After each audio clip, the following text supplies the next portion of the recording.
Hello, I'm Dax Shepard. Welcome to Armchair Expert.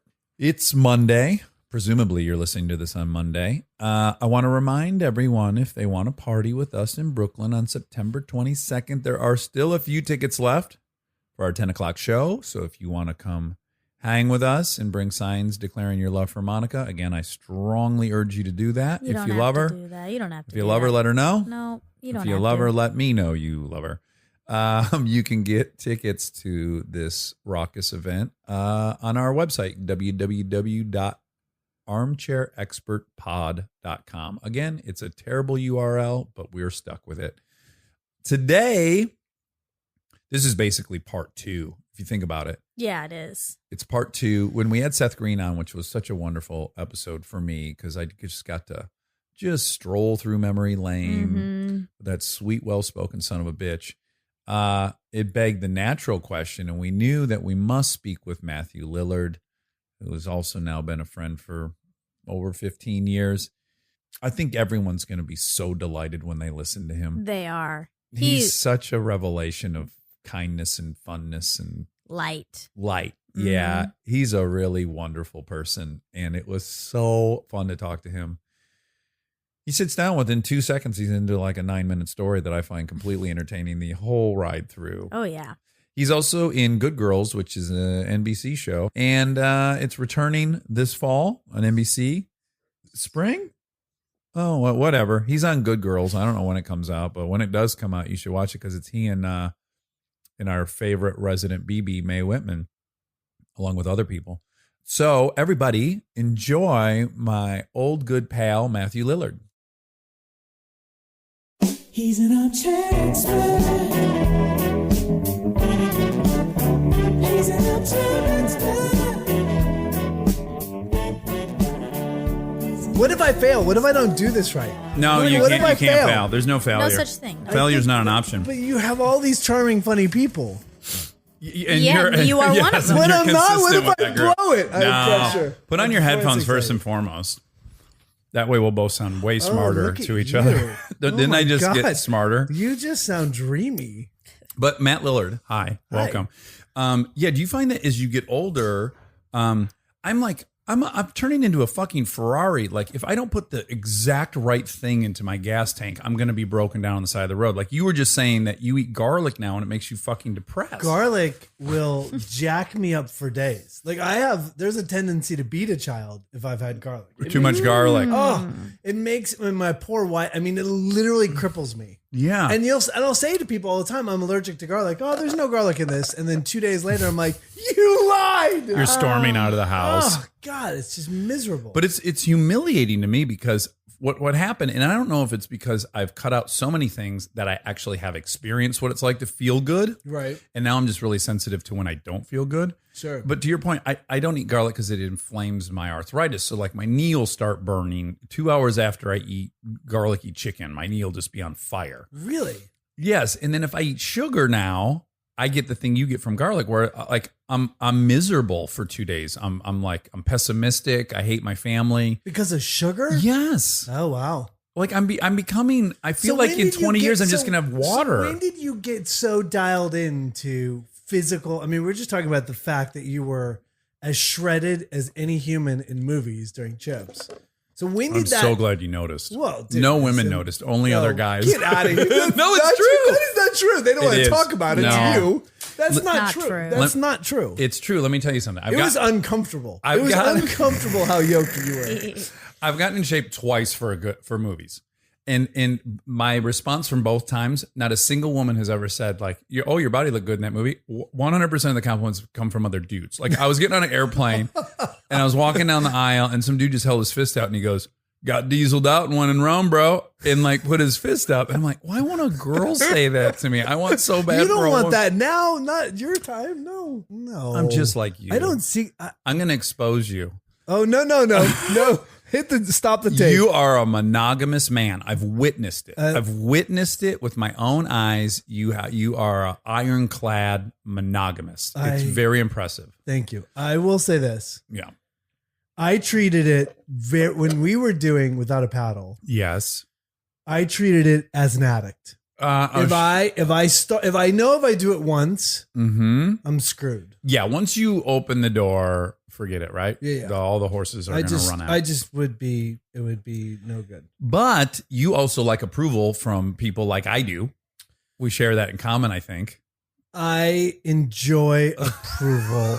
That was hard Very for you. much. No, but I enjoy approval. But I will say that I feel like 18 years of marriage on Sunday, this last Sunday. Oh, congratulations. Thank you. Which in Hollywood is like 57 years of marriage. Absolutely. Um, In an age of Twitter and Instagram. yeah, it's but I don't know. That part of me is kind of, It's dying. yeah, in a really kind of sad way. And we were just talking about getting in shape, and like, Yeah. there's a part of me that's like, so it's funny. So I'm on the show with May. Yeah, called good girls. Good Girls. Christina Hendricks plays my wife. Uh-huh. And on the show, she is falling in love with this guy named Rio, with this character named Rio, which is played by this guy, Manny Montana. Okay. He's gorgeous. Is he an Adonis? He's lovely and Hispanic and beautiful. Uh-huh. And in the show, they're getting together. And as they get together, I'm getting jealous. You In yourself- real life. Of real life. I'm Yeah. like, here is my, like, everyone online is like, we can't wait for them to get together. I'm like, step back. That's my pretend wife. Yes, Yeah. sure. But it becomes this thing. I was like, wait a sec. I'm 48, I'm almost 50. And I used to walk into a room and there used to be impact. Like you would walk into a room and you'd be like, people would notice. Well, let me elaborate Yeah. on that, because I worked with you at the height of your powers, I think. What I Yes. would think. You were Close like to- you were yes, a for man, sure. you had a family, you were making a good living, you're tall as fuck. I don't know that people realize that. You are taller than me. It is the first comment out of everyone's mouth. 100% of people. 100%. Yeah, say, wow, you're taller So in real tall. life. Yes, when you walk into a room, people are aware of it. Yes. It doesn't go unnoticed. Yes. Okay, please continue. I And- just well, wanted to and brag there was a for time- you. yeah, about and your there was a impressive time- stature. Well, there was a time when you would be the guy walking in that room Mm-hmm. who was in Scream at the height of Scream or in, whatever movie people Yeah. identify you with. And you would have some kind of sexual relevance. Sure. Some And you would have capital. you would have capital. There you go, sexual capital. And the older I've gotten, the less that capital means is transactable. It's Yes. not in. You walk in the room and it's not the same thing. And I do think that there's this really interesting junction in life where men and women become sexually irrelevant. Yeah, And yeah. I think that's a super interesting place. It's dicey for your identity and your ego, I think. Yeah, and that's where that midlife crisis kind of comes Well, in. Right? and now compound what you're experiencing with you never left Washington. So I had a great conversation with one of my best friends, and he's been married for about the same time I've been married. And we went out to dinner one night, and he, out of all my friends, like all through my 20s in LA, every girl was in love with him. I mean, hands down, if I was by him, no one was going to see me because they were in love with him. So I said to him, do you have a hard time being monogamous? You've been married for X amount of years. And he just looked at me so frankly and he goes, Dax, I'm not on TV. So it's quite fucking easy. Not one Right. girl likes me. I'm 50. I'm married. I have 2 kids and I've put on some pounds. It's very easy for me to be monogamous. it is not a challenge. And it was a pretty good wake up call for me where I was like, oh, right. And if I was back in Michigan just at 43, Nobody would care. Yes, it was a good, Nobody would care. absolutely. Yeah, So it's I don't know. it's tricky, right? But are you Getting finding older. that? Yeah, getting older. And also, like, I do think that there was a time in my life where I was at the height of my power Mhm. and, I'm not at that place anymore. Mhm. I haven't been at that place for a long time. Mhm. And the sort of, look, I was an actor when I was 21, I was doing a movie. Yeah. And that sort of fall on the and there was a moment where, and I owe my agent and my manager at the time, like, an apology. Cause I would obsess about it. My next job, I would hold on to, well, what's coming? What's next? Cause I had always worked. Yeah. And at some point I was like taking a movie. It wasn't a lot of money, but I took it cause I'm like, I gotta feed my kids. Yeah. And that was like X And stay amount of, busy. Yeah. And stay busy. And Yeah. that's how I define myself. And that was like, X amount of dollars. Yes. And then the next time you need a job and money, it was less. Yeah. You were on the then opposite it was trajectory. less. And I'm now taking jobs, not for work, not for creative sort of empowerment, but literally to feed kids. Yeah. And it was, it's humiliating. It's humbling. It's that thing where my father-in-law, who I love to pieces, said to me, because we were struggling and we had money, because I made a lot of money on Scooby Doo. Right. I mean, it's all relative. Sure. But at the time, it was You also did well on a house in Pasadena. Yeah, we did great on the house in Pasadena. I know your And finances pretty You well. do. Yeah. I always count that other is people's your money. thing. It is. It's terrible. That was your. Is Yeah. it still your thing? No, not as much. You identified success in that way. That's all. That was the indicator to me. 100%. And Yeah. I remember we would have conversations about that. I was like, it was so funny to me at that time during Without a Paddle that was your thing, because I was like, it won't be that for long. Well, and I had been penniless for 10 years. For sure. So when I went to your house during Without a Paddle and I Mm-hmm. saw where you lived, I was like, how the fuck do I get there? And you were building a pool in your backyard. I was like, this guy's like Thurston Howell. That's Like, it was hilarious. mind blowing to me. That's hilarious. You sold me your Porsche to Yeah. get a new BMW 740 IL. love And I that was you just know like, that. look at this life. He must not have to brush his teeth in the morning or I have watch what he somebody eats. come by. Put- You were the total fantasy for Oh, me that's of like so funny. Hollywood success. Yeah. It's so weird that in You that were probably moment, focused on someone else above you. 100%. Never looking down at me going, like, Never. oh, this motherfucker's in a 1-bedroom apartment. I love my house all of a sudden. It never works that Never way, right? looks. I mean, you look at it, your life now. It's Look, crazy. It's It's crazy. nuts. You have no way to sort of to articulate. I mean, it's really hard to define. And I do think that something about success, something about my life was always about the ladder going up. The next if rung. if you are looking down in this business, you're done. Mm-hmm. Or anytime I stopped in my life and was like, hey, I can get into this club. Hey, I can get to Vegas. Anytime I was like, oh, I've made it.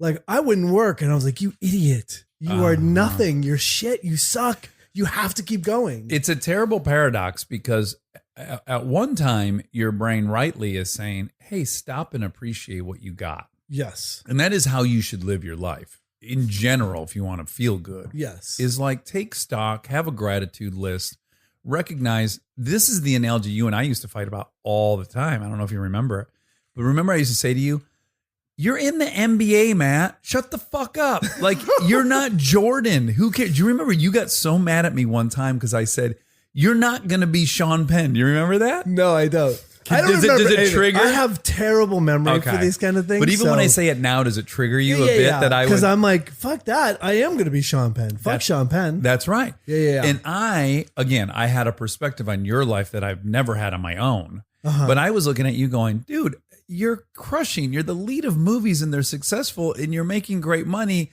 Stop looking at Sean Penn. You're And in the all I NBA. could- You're on the road. You have a jersey. Terrible. Terrible. I could see it in you, but it was very hard I don't to want see be it in the myself. guy coming off the bench. You want to be the guy in the fourth quarter is like, give me the ball. Yes. And I don't want, and this is the problem with my life. My problem with my life is that I would rather make no money, Mm-hmm. be in buckfuck Timbuktu, Mm. and doing a great part where I could be an incredible actor, rather Yes. than making a lot of money and just doing a whatever part. Yes, you from day one since I met you, that became very salient. That is what you wanted. You took acting very seriously. You went to what Circle in the Square was the Yep, school you in New York. I can't believe I'm remembering this stuff. This I'm is like, crazy. This is This 15 is years crazy. ago, and I can even remember now that I'm staring at your face that you went to you were in Serial Mom. Yeah, that was yeah. like one of your first roles, Sure. right? And then you went to some lecture and Todd Phillips asked you a question. Oh, that's hilarious. Right? Didn't this happen? No, so two things. First of all, and I do think there's a part in your brain that like records emotion, right? I mean, obviously, and the sense of fear for a career. Because there's also this thing that's written that's in me that this drive is like about fear. It's about never working again. Of course. It's about like, oh, this is how I define myself. I've been a kid doing it my whole life. If I don't do it anymore, then what the hell am I? Yeah. But Ricky Lake in Serial Mom took me to lunch one afternoon. Like when we first got down there, I just left. I literally walked into my waiting job and I quit on a Saturday night. I'm like, I quit. And he's like, you're doing a movie. So what? You'll come back and get a job. I'm like, I'll never come back. And he's like, if you don't cover your shift, you're never coming back. I'm like, I don't care. Cut to, I've never been back. Did you float out of the restaurant? Yeah, It feels so good. I was like, I got a movie. And like all my friends from school came up. We all got drunk. It was awesome. And you were going to Circle in the Square And I was at that time? and it was just at the end of Circle in the Squares, like the last month of school. And what is It was that, a my 2-year third, program? A 2-year or- program. It Okay. was my third audition Of your life. of my life. I Oh, mean, I'd had. Jesus. I mean, this is kind of like I had a crazy career because I would walk into a room. You have the same thing. I have no problem talking to anyone. I could talk to anyone. Yeah. I'm fine in my own skin. I'm going Yes. to do my job. I'm going to do my work. If it goes well for you, great. If not, it's not going to Yes. go my way. I mean, yes, I get desperate and yes, I want jobs, but I'm going to come in with energy. I'm going to come in blue collar. I'm going to outwork everyone. Yeah. And I'm going to do a badass job. Yeah. And it worked. Yeah. But I just got my first movie. I was in Baltimore. Ricky took me to lunch, and she said at some point, and I don't think she meant it in a bad way, but she said, there's a lot of people that only do one movie and never do another job. Yeah. Yeah. And in the back of my mind, I'm like, I can't imagine that. What would I do? I mean, what would I do? Yeah. And that fear has always been has always sort of been in me. But Todd Phillips, the first time I ever saw myself on screen was at the Museum of Modern Art in New York. Todd Phillips was sitting behind me. Oh, okay. And he's like, hey, that was good work. Congratulations. And I'm like, that's the first time I've ever seen myself in a movie. And he's like, hi. I'm like, what's your name? He's like, Todd Phillips. I'm like, I never remembered, but 3 years later we were at Sundance and he's like, we met before. Oh, wow. He remembered. Yeah, yeah, it was oh, that's cool. pretty cool. Anyway. And that was a John Waters movie, right? Yeah. And did you have an awareness then, what John Waters was? No, Right. no. I So mean, for you, is just the headline was it's a movie. yeah, oh yeah. With Kathleen Turner, Right. Sam Waterston. And then you had this thing where they had these things called, there was pages and heart. It was a book. Mhm. You've ever seen these things? Never Yeah. seen a book. There's these books. Wait, it's a It's book? yeah, it's a book. It's like this Okay. thing you would go and then you would have these words. Okay, sure. So when I got this John Waters movie, there was a thing called Pink Flamingo, and I was like, I don't Yes. know what that is. And there was a guy named Divine, and I was like, who is that? And so I went and bought a book about John Waters' life. Before you started filming, Yeah, because or I was like, filming? no, before, because I was going down there. I wanted to meet the guy. Yeah.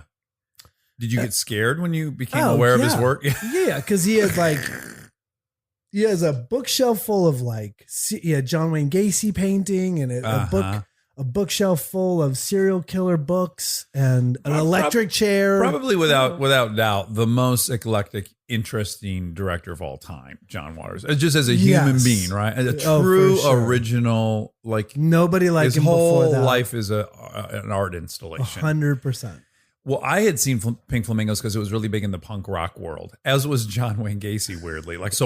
We watched Pink Flamingo all the time. That's What is crazy. this thing? So, but if I had signed on to a movie and then discovered, I would be a little nervous. Dude, I rented Pink Flamingo. Have you ever seen it, Monica? No, never. Oh, I think I can just give you a highlight of it that'll probably let you know about what Okay. to expect. A man gets in a weird yoga pose at one point and he's bare naked, and then he makes his anus go all the way open, then push out, and then all the way open. And you just sit there. They hold on that shot for quite a while. Wow. And you're seeing something you didn't know that was anatomically possible. Anal and it's activity? very it's a movie. It's a you're film. It's a you could narrative. Rent. It wasn't like a porn film. It was Right. But almost. Should have been. And there was a chicken scene. Yeah, they had chicken sex- lady. Yeah, There's- yeah. How big did his anus get? so scary big. As big as your face. To be truthful with you, if you were standing across and you threw a grapefruit at it, I think it would have landed inside. No. Wouldn't you say? I don't remember. You don't remember that part? I don't remember that clearly. It blew. really is upsetting. Yeah. It was upsetting. a lot to take in. Stay tuned for more Armchair Expert, if you dare.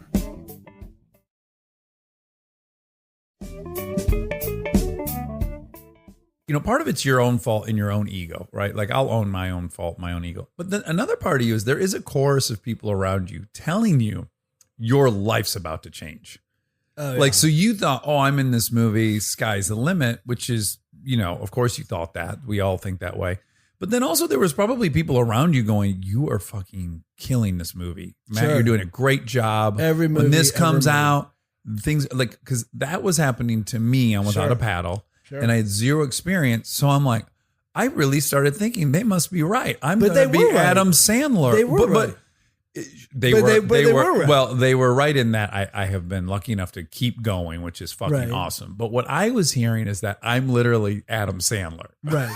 Or that, they were confirming this fantasy I had that I Right. could be a franchise comedian like Will Ferrell Yeah. and those guys. Yeah. Like, I think you were looking at more dramatic actors. So Yeah. For sure. your North Star was probably different than mine. Well, Mine Sean was like, Penn was that. he you was your have Will that. Ferrell. Well, I mean, in a way, yeah. Kind of ironic, isn't it, that because when let me start a couple things at the beginning of our relationship Okay, that people good. won't know. One is I first saw you act in, although I did see Serial Mom, I don't know that I remembered that, but I saw Scream Uh-huh. and I was immediately very attracted to you. I told you that when we did Without a Paddle. Like, you were a breakout star to me. Uh-huh. A lot of people got famous during that time, Sure. but I wasn't like Skeet Ulrich never blew up my dress or whatever. Sure. But watching you in Scream, I was like, oh, this is what Nicolas Cage would do today. And it's rare for me as a man to like, it's just a dick part of me, maybe. I don't want to give it up to another tall male or whatever the Really? fuck it is. Like, I mean, you have that sort of competitive thing and you have that testosterone thing, but Sure. I never felt. not, I don't think in our job, but just for me to acknowledge that some guy is big and loud and awesome and he's pulling it off. And I'm Right. kind of like, well, wait, that's my gig in my circle. Sure, right, To right. acknowledge someone else doing it and actually love it and support it. I just think it's a big, That's it's a huge- big yeah. thing. So I liked you. More importantly, I pined in a way that you'll never understand, even though you dated her. The way I love Nev Campbell watching Party of Five will never know an equal. I would sit on the bed and my fucking heart would hurt watching the show. And I would think, if we don't end up married, there's been like, my whole life is a disaster. I hilarious. felt so strongly towards her, right? So my friend Nate Tuck, he produces this Sure. movie. I'm basically an extra in the movie. Nev Campbell's in it. I've told the story on here. I'm trying to impress her. I've been up all night drinking with some of the other extras and maybe powdering my nose. And then I find her at the morning breakfast bar and I just am next to her and she's like, what are you going to get? And then I think, which will be cool, is I go, well, I think I'm going to drink my breakfast. She's like, oh, okay. Extra. I mean, I can only, now that I see it all through her eyes, it just couldn't have been a worse approach. And then you showed up. On set? You came to set to visit her. And you sat in a room and you played This is before we knew each other. way before we knew Oh, each other, God. years before we knew each other. You were either playing chess Yes. or poker. Probably chess. I think For chess. sure, chess. Yeah. So you were traveling with a chessboard, Yeah. which is amazing in and of itself. But I turned the corner and like she was like next to you and I saw you and I just had this like, oh, wow, he's also a beast on top of it. Like, I knew you from Scream, but then in real life, I'm like, oh my God, he's really handsome in real life, very charming and gregarious. And you were dressed really cool and you're fucking playing chess. What a move. And I was just like, yeah, he's the better man. Like, I remember in my head thinking, that dude's way Capitulation. cooler than me. He's successful. He's playing chess. Oh, He's got God. good clothes and he's taller than me. Oh, and I just, God. I like, it's so great because, of course, you saw me, I saw you. You would never know that, but it was burned into my mind. Seeing so- you, you were wearing a cool hat, like kind of a cabbie, Sure, yeah. Cillian Murphy hat. You were crushing. We then worked together Yes. and then we fell in love. That's my journey with you. That's hilarious. How long did it take you to leave New York and come to LA? So I left New York to audition. I was a reader in Hackers. So Hackers was a movie I did with Angelina Jolie and Johnny Lee Miller. And somebody asked me to do, to read across from actresses in the room. I was friends with the casting director. Yeah. And by the end of the second day, I had read as the lead against all these women. And Mhm. Ian Softly, who's the director, was like, I want you to fly out to LA and test for the lead in Hackers. which I didn't get. But that weekend that I was in LA, I got 3 different jobs in in 1 week, in 1 5-day period. One of them was a movie called Scary Movie, which ended up becoming Scream. One of them was a pilot. Oh, wow. Scream was called Scary Movie. Yeah, and then they did title. Scary Movie. And then afterwards, and so I got 3 jobs. And I was like, well, clearly I have to come back to LA. And I just got a TV show, and then I did Scream, and I had a girlfriend for a long time, and we broke up, and then I started dating Nev right afterwards. And you grew up weirdly in a town, not grew up, but you were born like 8 miles from me in Brighton, Michigan. It's crazy. Right? You were brought home from the hospital to Brighton. Yeah, and you left there at what, 6 or something? So I always say 10, but it's like 6. Yeah, 6 isn't it or weird 7. how we do that? Well, to me, because I think that, people are like, where'd you grow up? And I always say Detroit. But It's not Detroit. But. No. Nor is Milford, where I'm from, but I too say Detroit. Yeah, am I going to fucking take an hour to explain to people what Milford you is? Guys need to pull out the mitten. And then exactly. But there is that thing I do think that thing about Detroit or people from Michigan or the Midwest, there's a sense of pride that you don't have in a lot of other places. Yeah. And you moved to Orange County, right? Yeah, we moved to Orange County. My mom and dad moved to Orange County, and I was this kid with, I had a sister, and my dad started his own business, and my mom worked with him, and so. And the handsome stud I met.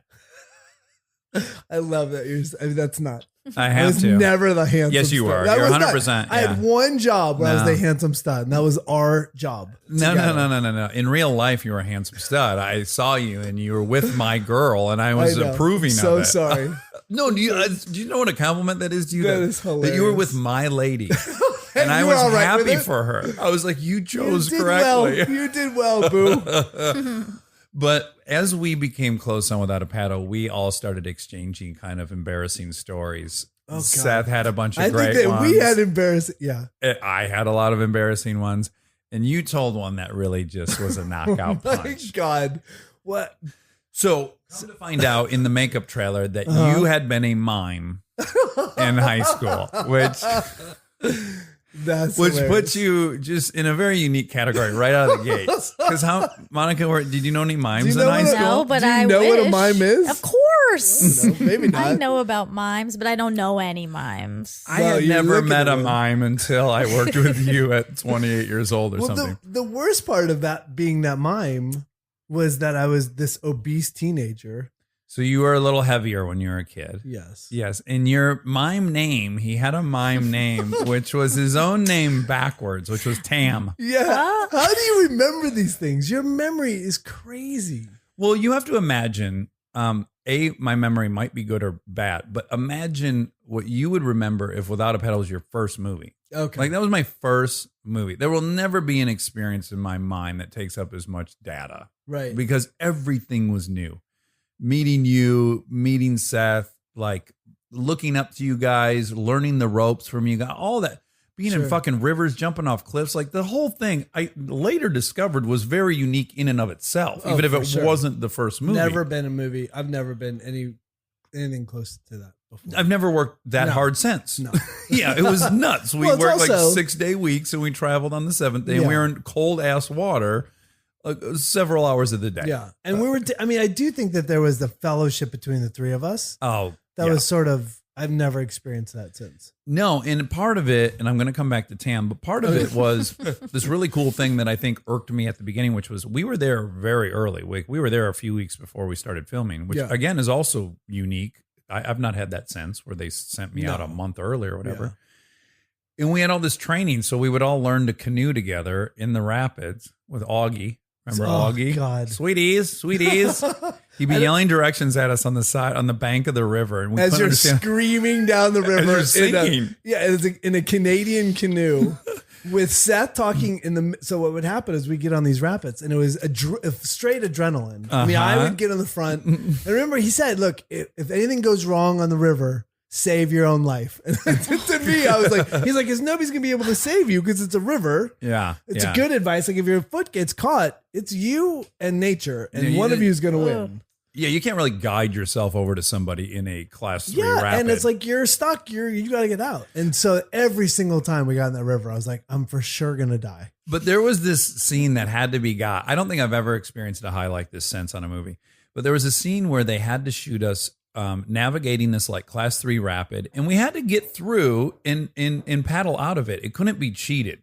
No. Do you remember this? So we went down this fucking rapid. We must have gone a dozen times. We couldn't get through it. There's a huge wave. There's a big wave at the end of it that we had to get through. And every time, easily a 4 or 5 foot wave. And you were like in a flat bottom canoe. And every time you'd collapse, and they would go, guys, and they would give you what you had to do right. I'm like, man, I'm fucking trying. Yes. I'm trying to stay in the canoe because I don't want to die. So we would either capsize, which happened most frequently, Right. or we would just sink the fucking canoe. We wouldn't capsize, but we would just submerge it. We'd take on so much water, all of a sudden we'd be paddling and we'd be up to our shoulders. And your feet are pinned under the seat. And I just remember going, oh my God, I'm going to get stuck in this damn canoe. And when we finally got it, which we never really, even if you remember, the one that we finally got that is in the movie, the canoe has got about 9 inches of water in it. Like, we're not fully buoyant, but I remember we got through it and we raised our paddles above our head because we were not tipped over and we weren't fully submerged. Right. And just the elation of having tried it that many times and gotten through it. Oh, dude. And you remember, I mean, Seth would sit in the middle of us. So Poor Seth. He's just a passenger. He does nothing. But all he would do to get away from his adrenaline would talk. So he would sit there and talk. I am shitting my pants in the front, and Dax has no fear whatsoever. We have so I just cleaned out my garage and I found like all these old videotapes and I got them transferred over. And one of them is that of us shooting those rapids. Oh, really? They put together like a best of hit.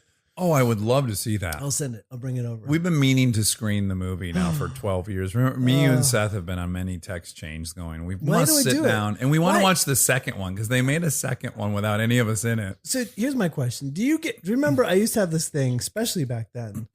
I would say to everyone I ever worked with, well, we'll never be friends. Yeah, that was your kind of thing. That was my thing. I was like, it's almost like what you do to like a girl to trick her or something. You were the gaming me.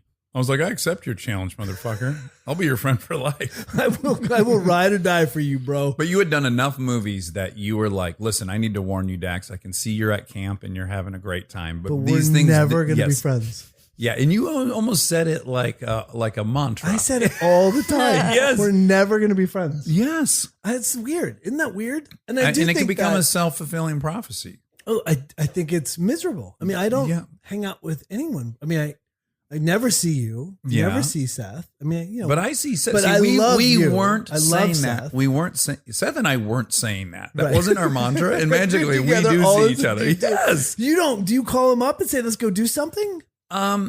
Or do you just see each other out? No, I make it a point that at least once a year, I either go to his house or he comes to my house. We get it together, or we'll have a lunch. We do. We won't go more than a year, I don't think. And then, yes, I'll go do his cartoons, so I'll see him, or whatever will happen. And then I bump into him. But I have the same thing with him that I have with you, which is I could probably see you in 30 years and I'd feel exactly the same. Yeah. But I do think maybe it was a self-fulfilling prophecy. I really hate that about me.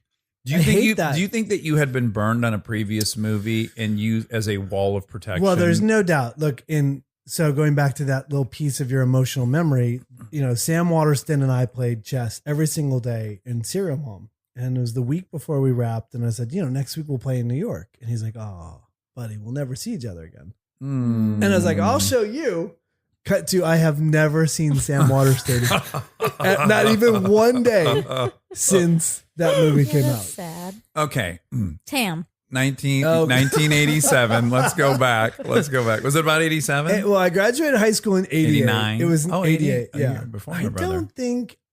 I don't think I did it my senior year, but No, I was I think- definitely old enough to drive. So like 86 or 87. Yeah. As I remember, it was your junior year. Probably right. Yeah. This story, Monica, you're so not Can't prepared wait. for it. I really can't wait. So I'm just going to set the excited. scene, which is that, and this is by his account, not mine. I never saw him at this age. He believes he was overweight at the time. that's relevant to the story a little I bit. think it's very pertinent. Okay. His performance name is Tam. Yeah. I Not a love great, it. because it is a woman's name. It sounds like a short Not version backwards. of I Tammy. thought it was pretty clever. I like that. There was no Google. You couldn't I mean, you Google weren't good mind doing- names. You were not doing yourself a single favor in this scenario. No. Your name was Tam. Ah. Okay, and then just tell Monica what you did at the school fair. So I thought it wasn't school. It was the church. The church was the only place I was really accepted because I was Okay. like, I was in the drama group. I mean, I played sports growing up. I was friends with all the jock guys. My sophomore year, I was like full drama all the time. Mm. So I kind of, and I was like right around then real fat. Anyways, but so I felt like I felt when I put Lycra was a new development. No. Lycra was a thing that had just come out. It Did you wasn't hear around. Monica's most honest response. Oh, it's like someone Oh, just kind of kicked her. God. Yeah, Oh, I can't So wait. Lycra I was had- new. No, Lycra was new, and I had bike shorts that were. I had a yellow stripe down the side of my bike shorts. I don't know why I didn't not bike. subtle. I did not bike. I never biked. I don't know why I had Lycra bike shorts. I'm 6'4", so that's I Yeah. mean that's Big footprint. a big footprint in Lycra. Yeah. And then a lot of Lycra. it was summer. It was hot. I mean, it was Orange County. It was hot, and I loved that mimes always wore turtlenecks. Sure. Sort of their signature. Thing to So love. that's kind of their thing, right? And Yeah. so I had a black turtleneck, black Lycra shorts with a gold racing stripe up my fat ass thighs. And then I would, to accentuate my hands, I'd pull my sleeves up real high because it kind of made me look buff. Okay, Because sure. it kind of like puffed out here and it kind of Yeah. hung off my chest. And then I looked skinny in the tight Lycra. in the tight Lycra. And then I would apply my own makeup. So let's just real quick. Sophomore year in high school, you're applying pancake white, Sure. the little lips, the little red black. lips. Oh, wow. red Yeah, lips. yeah. And then you're adding lots of eyeliner because I thought the eyeliner really accentuated. Should made the eyes With, pop. like, yeah. Well, that's the only thing you can communicate Yeah, with, that's, right? that's all you have no Right. words. And then, so the church had a fair and they didn't know it. Nobody invited me to show up. Nobody invited. It's like, all right, we got the balloon guy check. We got the marching band check. Yeah, probably a dunk tank. Yeah. my It's like everyone's there to Standard celebrate fair. Christ. Oh. And I took it upon myself to donate my services As a mime. as Tam in the name of Christ to set up at my church and do mime. And then I had I had a boombox. Mm. So I'd set up my boombox and then I did my mime routine uninvited. How long was the routine? It was pretty good. I did like a. You stand by the routine. I stand by the routine. I once saw I ripped off somebody's other routine. I mean, I ripped off what else another were you routine. going to do? Yeah. But I would commit suicide multiple ways doing mime. So I'd run the sword sure. through, and then I would, Okay. and I'd pull out my intestines and hang myself with my Oh, intestines. it's great. Well, in the This name of is- Christ, in the name too. of Christ. Wow. So there I was, uninvited, with a boombox doing mime at the other end of the fair that nobody really walked by. And it was populated with a lot of your classmates, Oh, as I yeah. recall. 100%. So it's all the kids from his high school. Cute, like everyone's like popular. It was very popular to be at the church.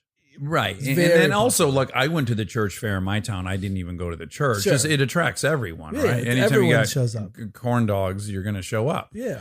And And so, mimes, corn dogs and and mimes. as I Who doesn't remember, want that? again, I don't know how divulgent you want to get, but I remember a part of the story being that you became kind of preoccupied because during some of the mime routines, your shirt was coming up a little bit Sure. and your belly was sticking over the Lycra. Sure. And there were kids from the Not school good. watching, and it was a little distracting, right? Yeah, it's not good. Oh, that story. I already liked you a ton, but then when I heard that story in why- the makeup trailer, that's who I was. just thought I'll fall on a sword for this guy. I love what that a you beautiful remember that. beginning.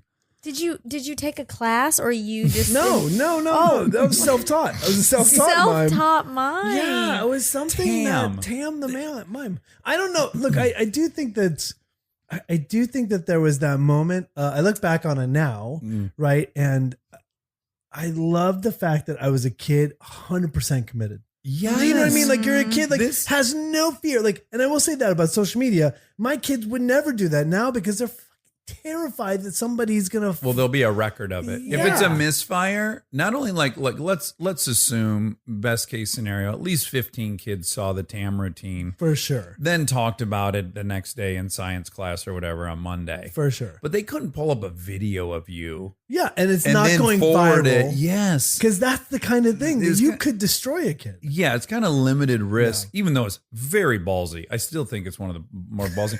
But isn't it funny? Because now that you have kids, like if my son I saw him just before he left the house and he was in the turtleneck and the lycra and the whole thing. And I knew he was TAM and he was going to go to where all of his classmates were going to be.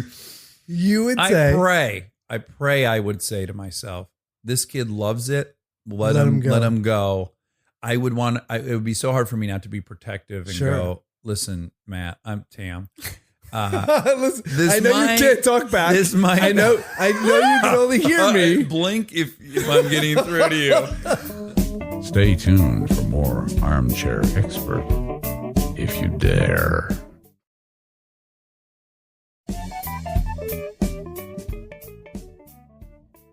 It would be hard for me not to try to protect you from potential embarrassment, you know? Yeah. But, Did but I your- do think that, look, my But it parents were never shouldn't- around. They weren't, okay. Never. Not like that. I mean, Not bad parents, just they not were bad. busy They were paying working for things. Yeah, Yes. yeah. They were working and they started their own business. And I do think that, look, part of the problem with our kids these days, I mean, I love my kids. I have 3 kids, 16, 13, and 10.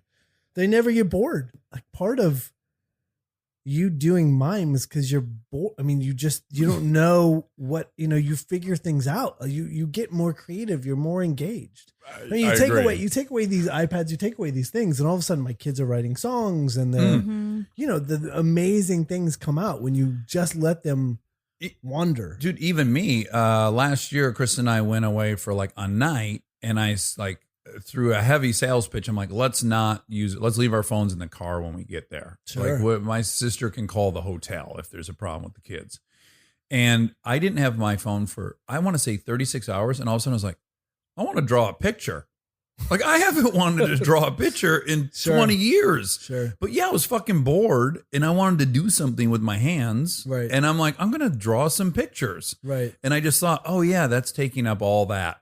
My natural It is. inclination to stave off boredom. They say like I was reading something that's like if you spend 2 hours like just on social media, right? Like a day, at the end of the year, that's a month of your life that's Ooh. gone. A Yeah. month.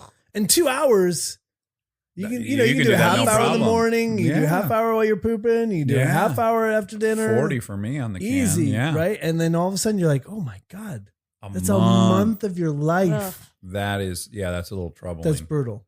But when you have kids, I guess my singular wish for them is that they would just catch fire for anything. I don't even Right. care what it is. I would just love to see the spark of passion enter their lives and watch them pursue it. Sure. So part of me is like, it would be That's so hard. fun to have a kid like you who is just weirdly in his room learning a mime routine and putting on eyeliner and stuff. It's so bizarre, but you'd have to recognize, oh my God, this kid has a passion. There's no doubt. Like my mom and dad, to their credit, were like, "You're good.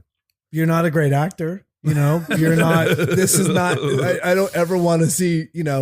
Look Homered Angel with you in it again." But they would support me, and there's that thing where at some point where I'd played soccer my whole life, and I was a pretty good goalie, and it was before I hit puberty and grew.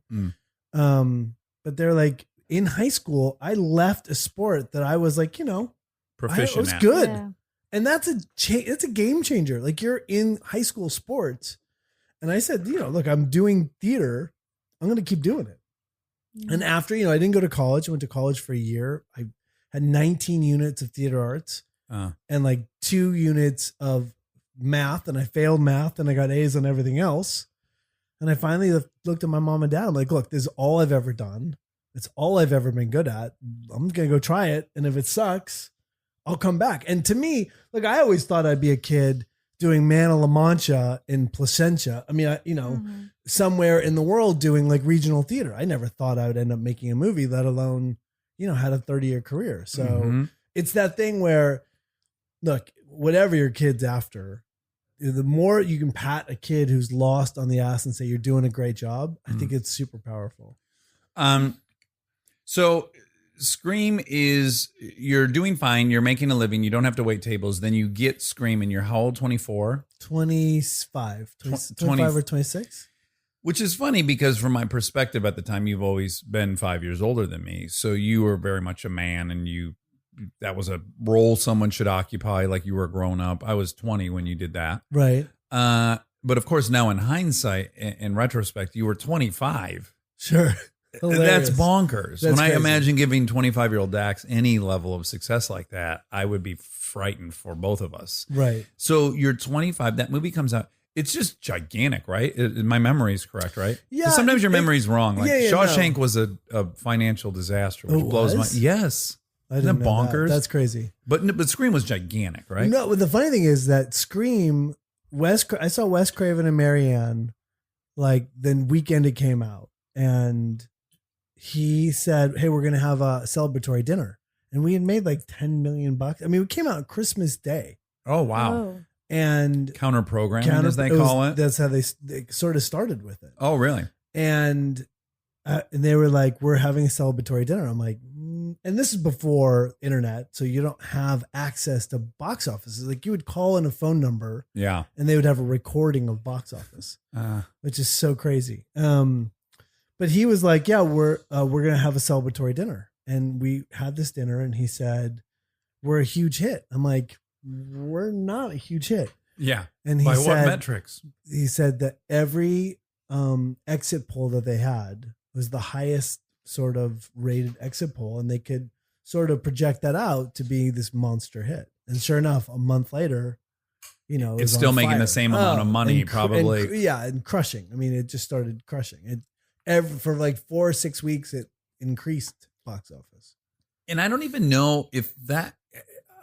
I like to wish that there was room in the marketplace today for that to happen, but I don't feel like that can happen now. Well, certainly nobody makes. I mean, that movie was such a risk at the time. I mean, Wes Craven had not had a success in a long time. It was in an era where people were not looking to cross promote and hit every demographic. So the idea that Courtney Cox and Nev Campbell, that were both television stars, would star in a movie was sort of like that's Counterintuitive. At the yeah. time. So you're doing a movie with a guy that hasn't made a good movie with women that were from a television show, and you're like, the script's good. Like I read the script, I distinctly remember reading the script in this back house. I just come to LA. I was staying at somebody's back house, and I started to read it, and I was like, this is terrifying. The opening sequence where, spoiler alert, well, Yeah. there's got to be a window on spoiler alerts. Yeah. Drew Barrymore You haven't caught it gets- in 20 years. Fuck you. right? It's your fault. But she gets killed. I'm like, oh my God. And I put it down. That was kind of a genius move too, Huge. which I feel like was a paradigm breaker. For That sure. hadn't been. They did it masterfully in Hurt Locker. You saw Hurt Locker? Yeah. Because the movie starts out with Guy Pearce, right? He's or is he coming in halfway through? The movie only had 2 stars in it, and they killed both of them right away. Ray Fiennes and I believe at the very beginning, Guy Pearce was the first guy in the Hurt Locker, and you're like, oh, I know Guy Pearce. I've seen him in a bunch of movies. This guy's the lead of the movie, and they fucking blow him up. Oh, It's like a genius That's use awesome. of recognizable yeah. talent, and you kill him, and you go, oh, the stakes of this movie are real. They'll Yeah, kill yeah. anyone because they just killed a star. Sure. It's kind of genius. It was but it good. started there, I feel like. Yeah. Well, I mean, it definitely was. I thought it was at the time. I was like, this is incredible. And she shot that whole first week. And how And she was on all the posters. Remember, the image is her on the Yeah. poster. Do you know any of the behind the scenes how they got? I mean, what a No. hard get that is to get to approach. She was a big star then to go. For Hey, sure. we're going to kill you in the first 5 minutes. Do you I want think in? that she was I think She she was must- game. Okay, They killed her, and then, yeah, you were reading the script and you put it down and you were like, oh, this terrified. is scary. And then what? Yeah, but the funny thing about that movie is that movie blew up,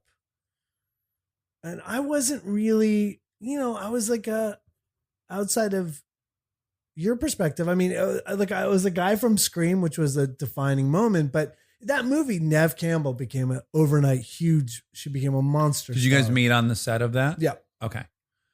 Courtney was a big star. You know, there's so many people like, you know, my name isn't on the poster anywhere. It wasn't like it was my movie. So everyone's like, oh my God, Scream changed your life. I'm like, it didn't. Actually, it didn't. Like I was still doing small parts in small movies and getting scale 10. In fact, at some point I had, you know, I found my wife and we were getting married and I didn't have a job and I didn't have, you know, I wasn't making ends meet. And there's a movie called Summer Catch that I did with Freddie Prinze Jr. And Freddie and I had just done like 3 movies back to back to back. And I'm like, dude, I need a movie so bad. I need you to call this director and put in the work. That's the baseball movie? Yeah. I think I also watched that one after Without a Paddle. Yeah. To support. Yeah. So good. You're so dear. Such a dear. It's confusing, right? It's like, No. am I a dick? Am I nice? You're But never a but you dick. weren't after wow, because my perspective of the scenario is so different. So after Yeah. Scream, you didn't just get offered a bazillion things, God, really? I've never been offered a bazillion things. Really? Even, I mean, in Scooby Doo, I sat down after Scooby Doo. I sat down with James Gunn, director of Guardians of the Galaxy, Yes. and we pitched Plastic Man to the Oh, studio really? as like a sort of like Yeah. as a good. You would have way been a great entrance. Plastic Yeah. Man. Yeah. They didn't go. You for were it. ahead of your time. I tell that story all the time. It was you and I And with Bart the bear. Bart crossing the front in front of us. Remember that? And he just stopped and And he looked at stopped, us. and then Bart, and he like, "Whoa." And remember the guy was like, "Don't, Bart, no, Bart, Him running at don't, Bart. Bart." And you're like, "Boys, don't run!" And I'm like, "What the fuck are we supposed to do?" As Bart Yeah. is like preparing to attack. He target locked us. Yeah. And That those was guys not had the little good. bats, and they were running with the bats in Yeah, their hand. oh, And so God. all the signals I was receiving is like, we're about This to is get bad. killed. Like This they've got is the really bats bad. out. Yeah. Yes. He's got the trank gun up. Remember they had a guy with a trank gun. Yes. And the story I always tell from that is that the very first scene that any of us had with Bart was you and Seth facing Bart and me with my back turned to Bart. Oh yeah, he And on raised up take behind one, you. yes. But before that ever happened, I don't know if you remember this, but Bart just up and out of nowhere tore apart the fake tree, and you guys could see it, and I couldn't. And Bart's behind me, 2 feet behind me, and all of a sudden your guys' eyes get really wide, and Bart's just like just fucking gouging that fake tree and just tore it to shreds. Dude, remember he was on Coffee. whipped cream and coffee. Coffee and donuts. They had a big Oh pan my of donuts for God. him. But also they told us right when we got there, like the 3 things you couldn't do is A, you couldn't look him in the eyes, Right. B, you can't act afraid around him, and B, never run.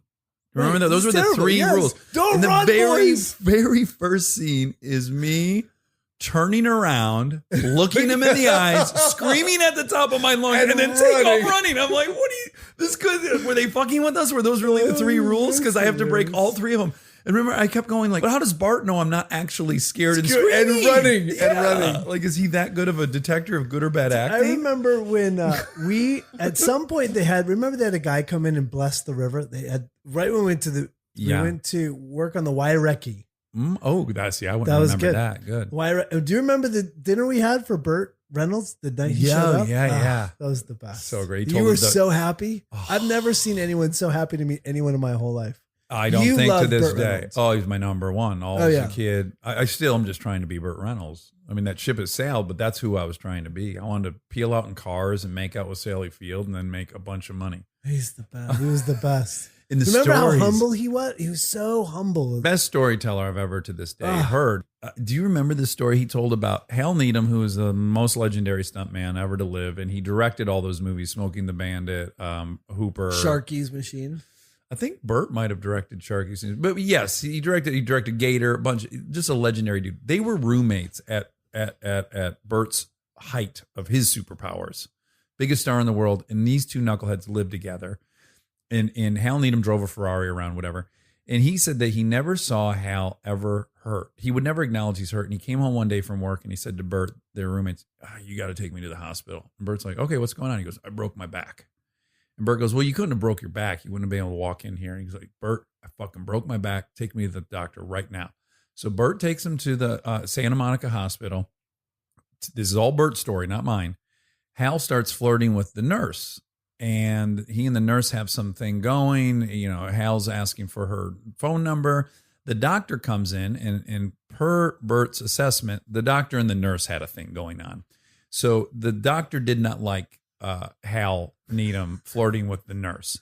And so the doctor at one point said, after the examination, you have broken your back and you have a bunch of fluid in your lungs, and I've got to drain the fluid out of your lungs right now. So you need to put your hands up against the wall. He said he got this huge needle out. He said, you may pass out when I do this. It's happened. So he had the nurse hold Hal Needham's legs, and Hal Needham was wearing the skirt you wear when you're at the hospital, the gown. So the woman's under him holding his legs. The doctor's got this huge needle. He plunges it into Hal's back, and Hal shits all over the nurse. Diarrhea's all over the. Do you remember that story?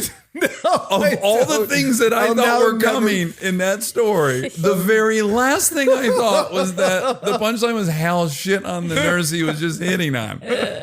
I was like, what? That story? I think I remember having the moment where I was like, who cares if this story's real? It's what a story. Oh, that's he shit all over. hilarious. He told that at the first dinner that we all That's had. hilarious. I just want to hear what I want to hear between Scream and Without a Paddle. But Yeah. you did many Screams, right? No, three. only one. Oh, because you got I killed. got killed. I was supposed to do Scream 3. And then the month before we started to shoot, Columbine High School happened. Ooh. And the idea was that I was still alive, revealed in like the last act of the movie, and I was running high school killers from jail. Oh. And so when that happened, they They changed. said this is that. not a good time to do It's this not a- storyline. not- We're going to change this. Wow. Oh God. Wow. So that my memory's completely wrong. I felt like you were in a couple of those, but you No. weren't. Just one. And then I mean, So you missed the big paydays. Big. You missed all the- of them. Yeah. Not all of them. I mean, Scooby Doo. No, I 2 mean was on the great. screams because Oh, they did yeah. 3 or 4 of them. No, How many yeah, they do? for sure. Yeah, and they sure went up incrementally every year. Oh, they did. What really- year did you do Scooby Doo? It was the day it came out. Scooby Doo 1 came out the day my daughter was born. Oh, So 2002. and she brought a huge present with her. And the head of the studio called and said, "Congratulations." I'm like, "Yeah, she's beautiful." He's like, "No, we just greenlit Scooby Doo 2." I'm like, "Yes." Oh wow. But it's funny. So they were gonna do Scooby Doo 3, and I used to be so jealous. I used to be really competitive, Uh-huh. and I still am competitive. But I used to get really jealous. I used to Uh-huh. get really worked up. And Scooby Doo came, and Freddie Prinze Jr. made a lot of money. Uh-huh. And I was clear that I was like, a big part of the success of Scooby Doo. And I was like, I want to get paid whatever Freddie Prinze Jr. gets paid. Because at that time, they were trying to do Scooby Doo 3. Mm-hmm. They wanted to do both. They wanted to pre-negotiate 3 because they were going to do Sure. the trilogy. And they would not come up to his number. And I was like, you know what? I'm walking. Ah. And my agent, God bless him, and my manager, God bless her, and my lawyer, God bless him, were like, you're like literally like, okay, bye. And my lawyer, Matt Johnson, called me up right after I hung up the phone with all my team. And he's like, I'm not gonna let you do that on behalf of your family. Because it was a lot of money. Uh-huh. And he's like, you don't know what's gonna happen for 3, and you don't know where it's gonna go, and that's not happening. I'm like, but it's bullshit. I was so upset Yes. that I wasn't getting what he was getting. Yes, and it's the cancer we all have, It's so which is horrible. Had you gone back in time and tapped Tam on the shoulder and said there's going to be a moment where you're For going to get sure. offered, let's just say it was $2 million to go do a funny voice in a movie, Tam would have fucking shit his lycra He wouldn't pants. have believed it. He wouldn't have believed it. No.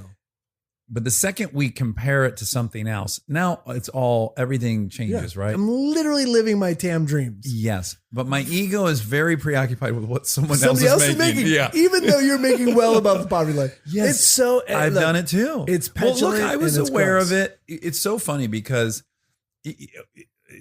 I'll just out myself. Here I am in Without a Paddle. It's the biggest break of my life. What an honor to be equal parts of a movie with 2 guys that have been working for 20 years or however many years it had been. And even at times I was like, we're all doing the same thing. And these guys are making 4 times as much as me. Right. This isn't fair. Mind you, when I got the movie, I couldn't Sure. believe they were paying me what they were going to pay me. I was like, oh, well, I haven't made that much in 10 years combined. It's amazing. It's amazing. Sure. Life's great. And then I kind of suss out what you guys are making. Now all of a sudden I'm underpaid. Yeah. And it's so stupid. Well, look, I will say that I teach. So in this moment in my life where I was like struggling to make it, I had this whole thing where I was having a hard time after Without a Paddle. It wasn't working. I didn't work. Well, I really want to talk about that. Yeah. Because that to me feels like a humongous injustice Huge. that even if Huge. I feel like it's a huge injustice, I can't imagine what it was like to be inside of that. Oh yeah. And if I feel like if I were you, I would have fucking hated my guts. Your guts. Yes. No. But was I jealous? Yes. But I would have been furious. No, but I wasn't, but I don't. You liked me enough that. Yeah. that And I also overcame like, I would never have ill will, Right. but there's a part of me that's like, what the fuck? Well, it was an injustice. Because I was new, that was exciting. Sure. And you were not new, but we For were in the sure. same movie. You were technically the lead of the movie. It was Sure. your This story. romantic guy going, yes. You for get sure. the girl at the end. It's For sure. your movie. And it was that was like the first time in my life I had a movie and it opened great and we did great. Yes. And I way better. To this day, the most successful thing I've ever been in. And literally, you no drop calls. off after that. Drop off the cliff. And It's I was so that thing where it's crazy. like, I'm telling you from the outside, it was completely unfair. That still to me has never made a lick of sense. it was weird. I don't know. I don't know why that happened. I don't know. And I think I'm a nice guy. You're Like, super nice. I don't Everyone know- that's worked with you likes working with you. I've never like thrown like a temper tantrum. I'm not a petulant. I don't know. It was weird. It was weird. It was a very clear fall from grace. Because I have to imagine if I'm you, the movie does great. I'm the lead of it. Here we go. Here come the scripts. Here we go. Yeah. Like here, we're off and running. Why wouldn't it be off and running? So I also you know- think though that the industry was a tiny bit more fickle then sure. than it is now. For sure. Look, in the back of my mind, I'm like, look, I've always been successful, quote Mhm. unquote. I've always You've found always jobs. worked, yeah. I've always worked. I've always made enough money to feed my kids. At the time, there were no kids, but I'd done well. And this moment at the height, and I'd gone like Wicker Park, Scooby Doo. I mean, I'd gone like 4 movies in a row that ended in Without a Paddle. I'm like, I'm going to take time off. Cut to 3 years later, I hadn't and not really worked. Right. And this moment came along in my life where I was like, I've talked about this before, but I had this moment where I wasn't working. We were living off of the money I'd made on Scooby, and we were spending it fast because I'm like, well, I'm going to work. I'm Yeah. going to make a big movie, and cut to not making a big movie, not working, and having kids, and sort of like not having any fear of buying anything, like Right. buying new cribs or whatever it was. And hubris, like this real sense of like, I don't know, like that I had earned my place and that it would come back, and this sense of security. So long story, even longer. Somebody called me up. And by the way, the whole time I'm calling my agent and my manager. What's Driving where them, am yeah. I? What's going on? What's going on? What's going on? I've calling 3 times, 4 times a day saying, hey, did you guys follow up on what about this thing in the trades? Like I am on it. jonesing, panicking, and Yeah. not having the capacity to be like, what am I doing? And I have nothing else in my life. And my manager said, or my lawyer, my agent said, why don't you go out and volunteer to help people? I'm like, whatever. How about you give me a fucking job? I will volunteer when I have a job. Yeah. And so I will volunteer when I have a job. When I'm too busy. When I can't, will, yes. I will volunteer. so I go and I get an offer. I get a call to see if I'd be interested in Dancing with the Stars, sort of at the height of Dancing with the Stars. Mhm. Not an offer to do it, but would you be interested? Taking your temperature. Yeah. And my agent calls me, and my manager calls me and says, we kind of think you should consider it. And this is right after my father-in-law said, if you sell pharmaceuticals, you'll make a lot of money, because we didn't have any, we were struggling. Mm-hmm. And he's like, son, you're struggling. Go get a job. Mm-hmm. And in the back of my mind, I was like, I've made 30 movies. Yeah. Like I'm not going to, am I going to go sell pharmaceuticals? I don't want to do that. Uh-huh. Am I going to take Dancing with the Stars? Mm. And because in my life, look, as a kid, my goal has always been, I want to win an Academy Award. I Mm-hmm. want to win an Emmy and a Tony. Mm-hmm. Crazy. I know, but like as a kid, that was a motivating factor. Sure. And I'm looking at my life and I'm looking at this moment and the stock market's crashed. Like we're in the middle of like the whole world is falling apart. Yeah. In this moment, I was like, my entire life is built on my own ego. Yeah. My entire life is, I feel like I'm owed something. I feel like I'm a bigger star than I actually am. I feel like this is all bullshit. And I'm struggling and I can't get a pilot and I'm broke and I have to change it. Yeah. And instead of going and taking another crap movie, I literally said to my wife, we have to change our life. And she, being the godsend that she is, she's like, I totally agree. We sold our house. We got rid of our fast cars. And we changed how we lived our life. And just was like, I'm going back and I'm going to start teaching acting. I will live on that. Well, let me just also add, you're painting a certain picture of yourself, which is of course accurate on one hand, but then on the other hand, you also had always this crazy love for acting in theater. And you even at the height of that mania, maybe would have readings at your house all the time. Sure. You love Still acting. do it. You love actors. love you actors. love reading stuff. You love performing. So I will just add into this recipe. It's not like you had been, had turned your back on the thing that you loved, or that you had, became only interested in the monetizing of all that. Like you were at your core still a Tam. fucking. I was you still were Tam. Yeah, you were Yeah. still Like, that's Tam. the thing. You have a pure love for it, Yes. which in a time of that identity crisis, it would be hard for me to recognize that, but I can see where you should go like, oh, forget all this. I love this thing. How do I actively do this thing? Whether it's in a teaching capacity, being in plays at places that I'm not proud of the theater, but whatever. Who cares? I still have this fire in me for this Yes. thing. Get refocused on that. Yeah. And the thing is like, how do I tell my kids, how do I parent my kids to chase dreams if I'm going to go and do Dancing with the Stars and completely disavow my celebrity means nothing. I mean, literally going back to, I'd rather do an incredible part and make no money Yes. than, and so. But I wouldn't have even imagined that the Dancing with the Stars appeal was the moment in the spotlight as much as just money. I'm Money, sure they offer for a sure. good amount of money to do relatively Sure, short yes. thing. That would have been. And you're like, and there's the idea of like, oh, you're still alive. And there is that thing. Like I was a kid that came up. And I do think that Scooby Doo was this weird moment where I was 32 years old and 34 years old playing a teenager. Yeah. And there was that moment of like, I looked a little like a crackhead and people are like, well, we don't really need, the thing of like the transition to being a kid into a man was really tough for me. And, and I will say that this moment of definition sort of changed my life. I went back to teaching. I went back to class. So I'm like back in acting class and it was awesome. And then out of that came The Descendants, which was a movie I did with George Clooney. Which. Oh, yeah. I had bumped into you right after you shot that. Oh, yeah. Again, I remember being so excited Oh, that yeah. you were sure, in yeah, that yeah. movie. Yeah. And then I want to say you were asked to jog down the beach like 35 times That the was exact super- same way. And it's hilarious that in that moment, for some reason, it's because I just had a kid, I think. I put on like all this weight. So the story goes like this. I get this call on Wednesday saying, hey, or I get a call on Thursday saying, you want to go in tomorrow and meet Alexander Payne for a new George Clooney movie? I'm like, yes. Yeah, I'm not working. yeah. I'll meet him in I've Nebraska. sold my where- house. yeah. Like we're like changing your life. Oh, yes, of course I want to do that.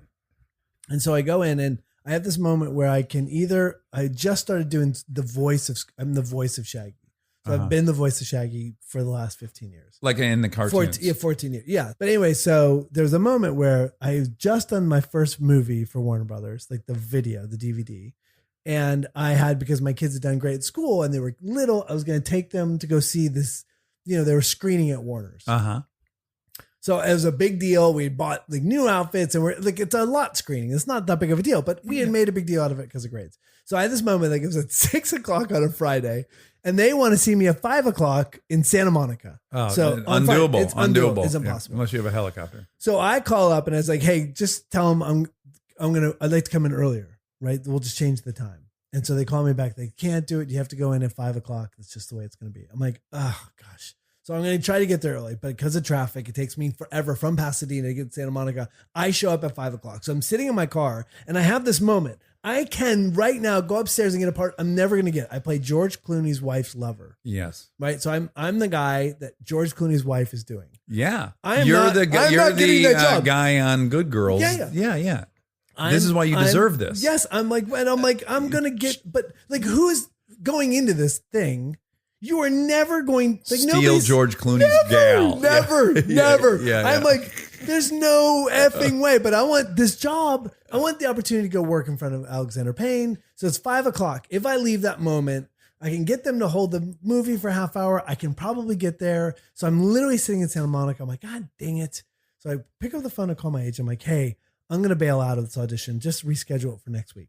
And she's like, you can't do that. You just have to go inside and go see what happens. This is my agent's assistant. My agent's not available. And I'm like, oh gosh.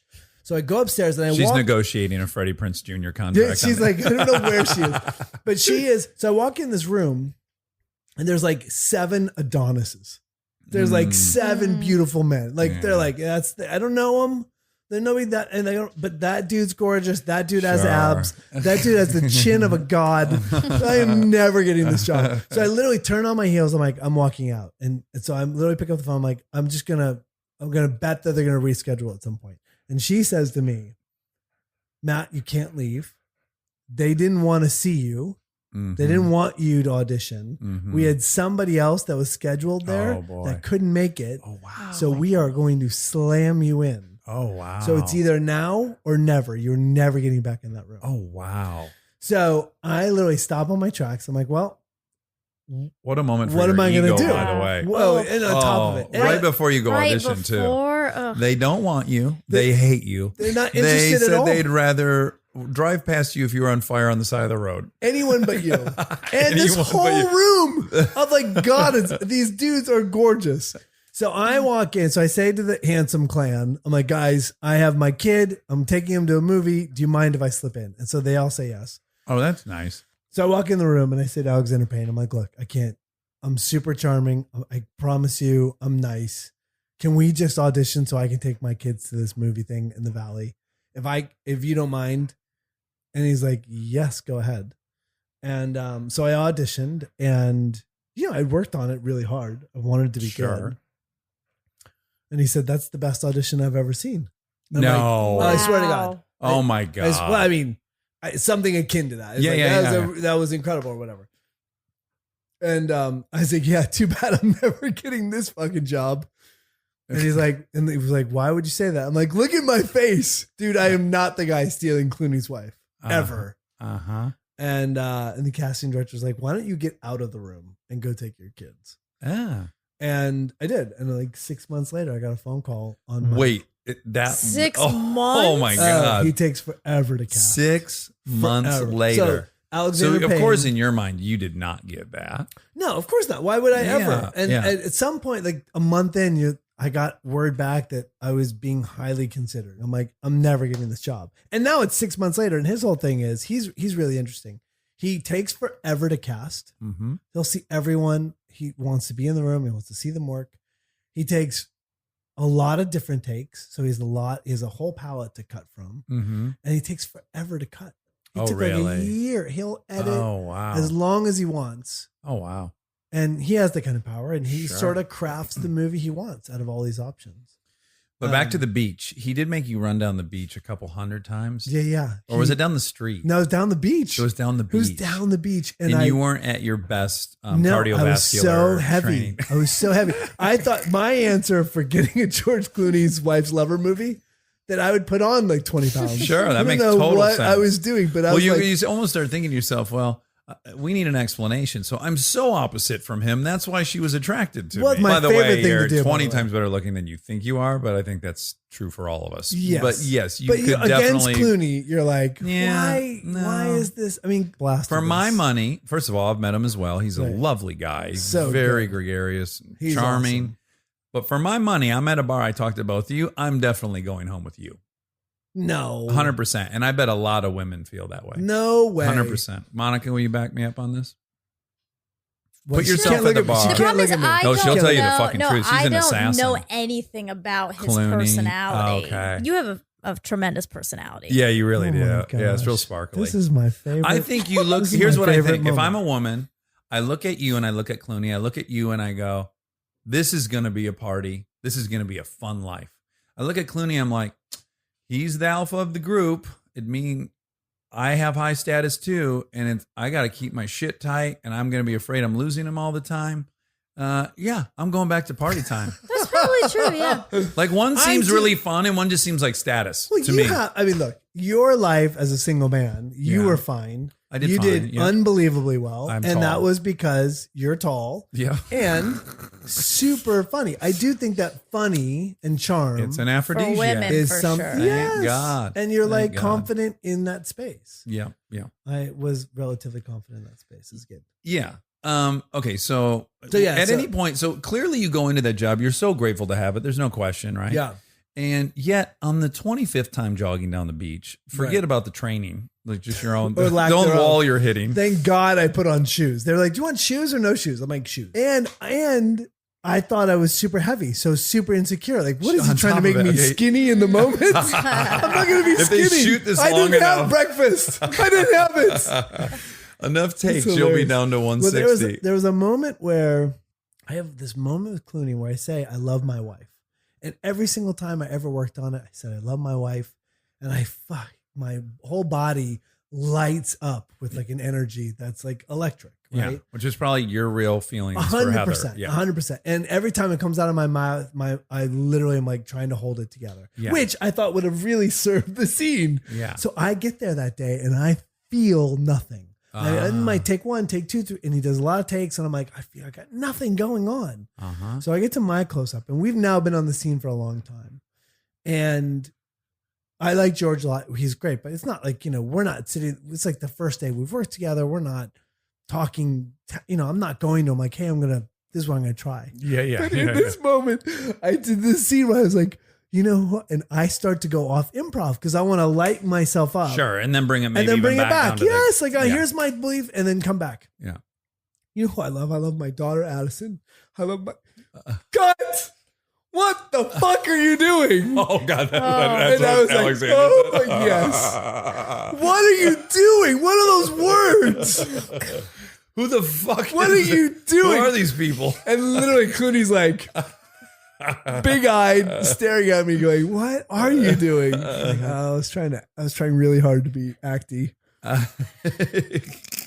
But you never got rattled. You were able to just recognize, oh, this is his process. It's not about me. It's about that. This Yeah. is just his process, and you never took it personal. No. That's awesome. Now, do you have a perspective now? And I'll just start with my thing. So for 3 years straight, pretty much, I directed. Mhm. I did Chips for 2 years, and then I was working on Scooby for a year. And I created this identity and this narrative for myself, which was, I know what I'm doing the next 10 years. It's going to be directing 5 more movies. Sure. And this is how my life's going to work. And I am now a director, blah, blah, blah, blah, blah. When Chips comes out and doesn't do well, the hard part for me wasn't, that the movie didn't do well, because I still love the movie I made, Sure. which is all you can really hope for.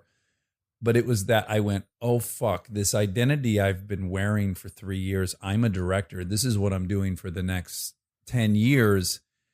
Just collapsed. And that was the very hardest thing to get past. It's Sure. like, you're not going to be directing for the next 10 years. That's, in fact, not going to happen.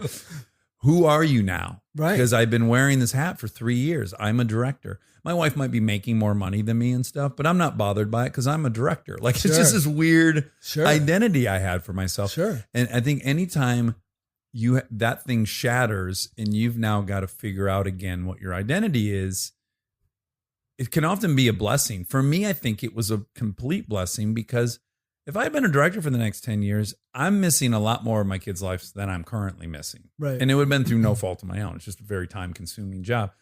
And I now, on the other side of it, feel very good about everything that happened. I'm sitting here talking to you, doing something I absolutely love. I always end up doing something I love. It's all fine.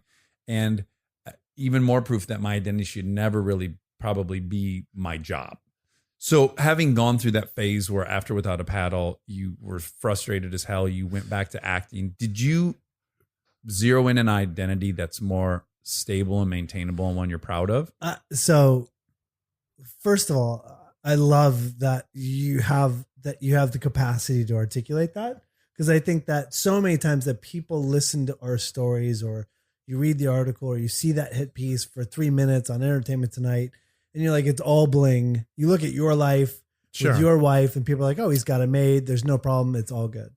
And I think that in this moment that we've, this catastrophic moment in my human life, there was this moment of humbling, right? And this moment of, what am I as a man? Mm-hmm. And it's changed my life completely. I mean, I don't talk to my agents and my managers anymore.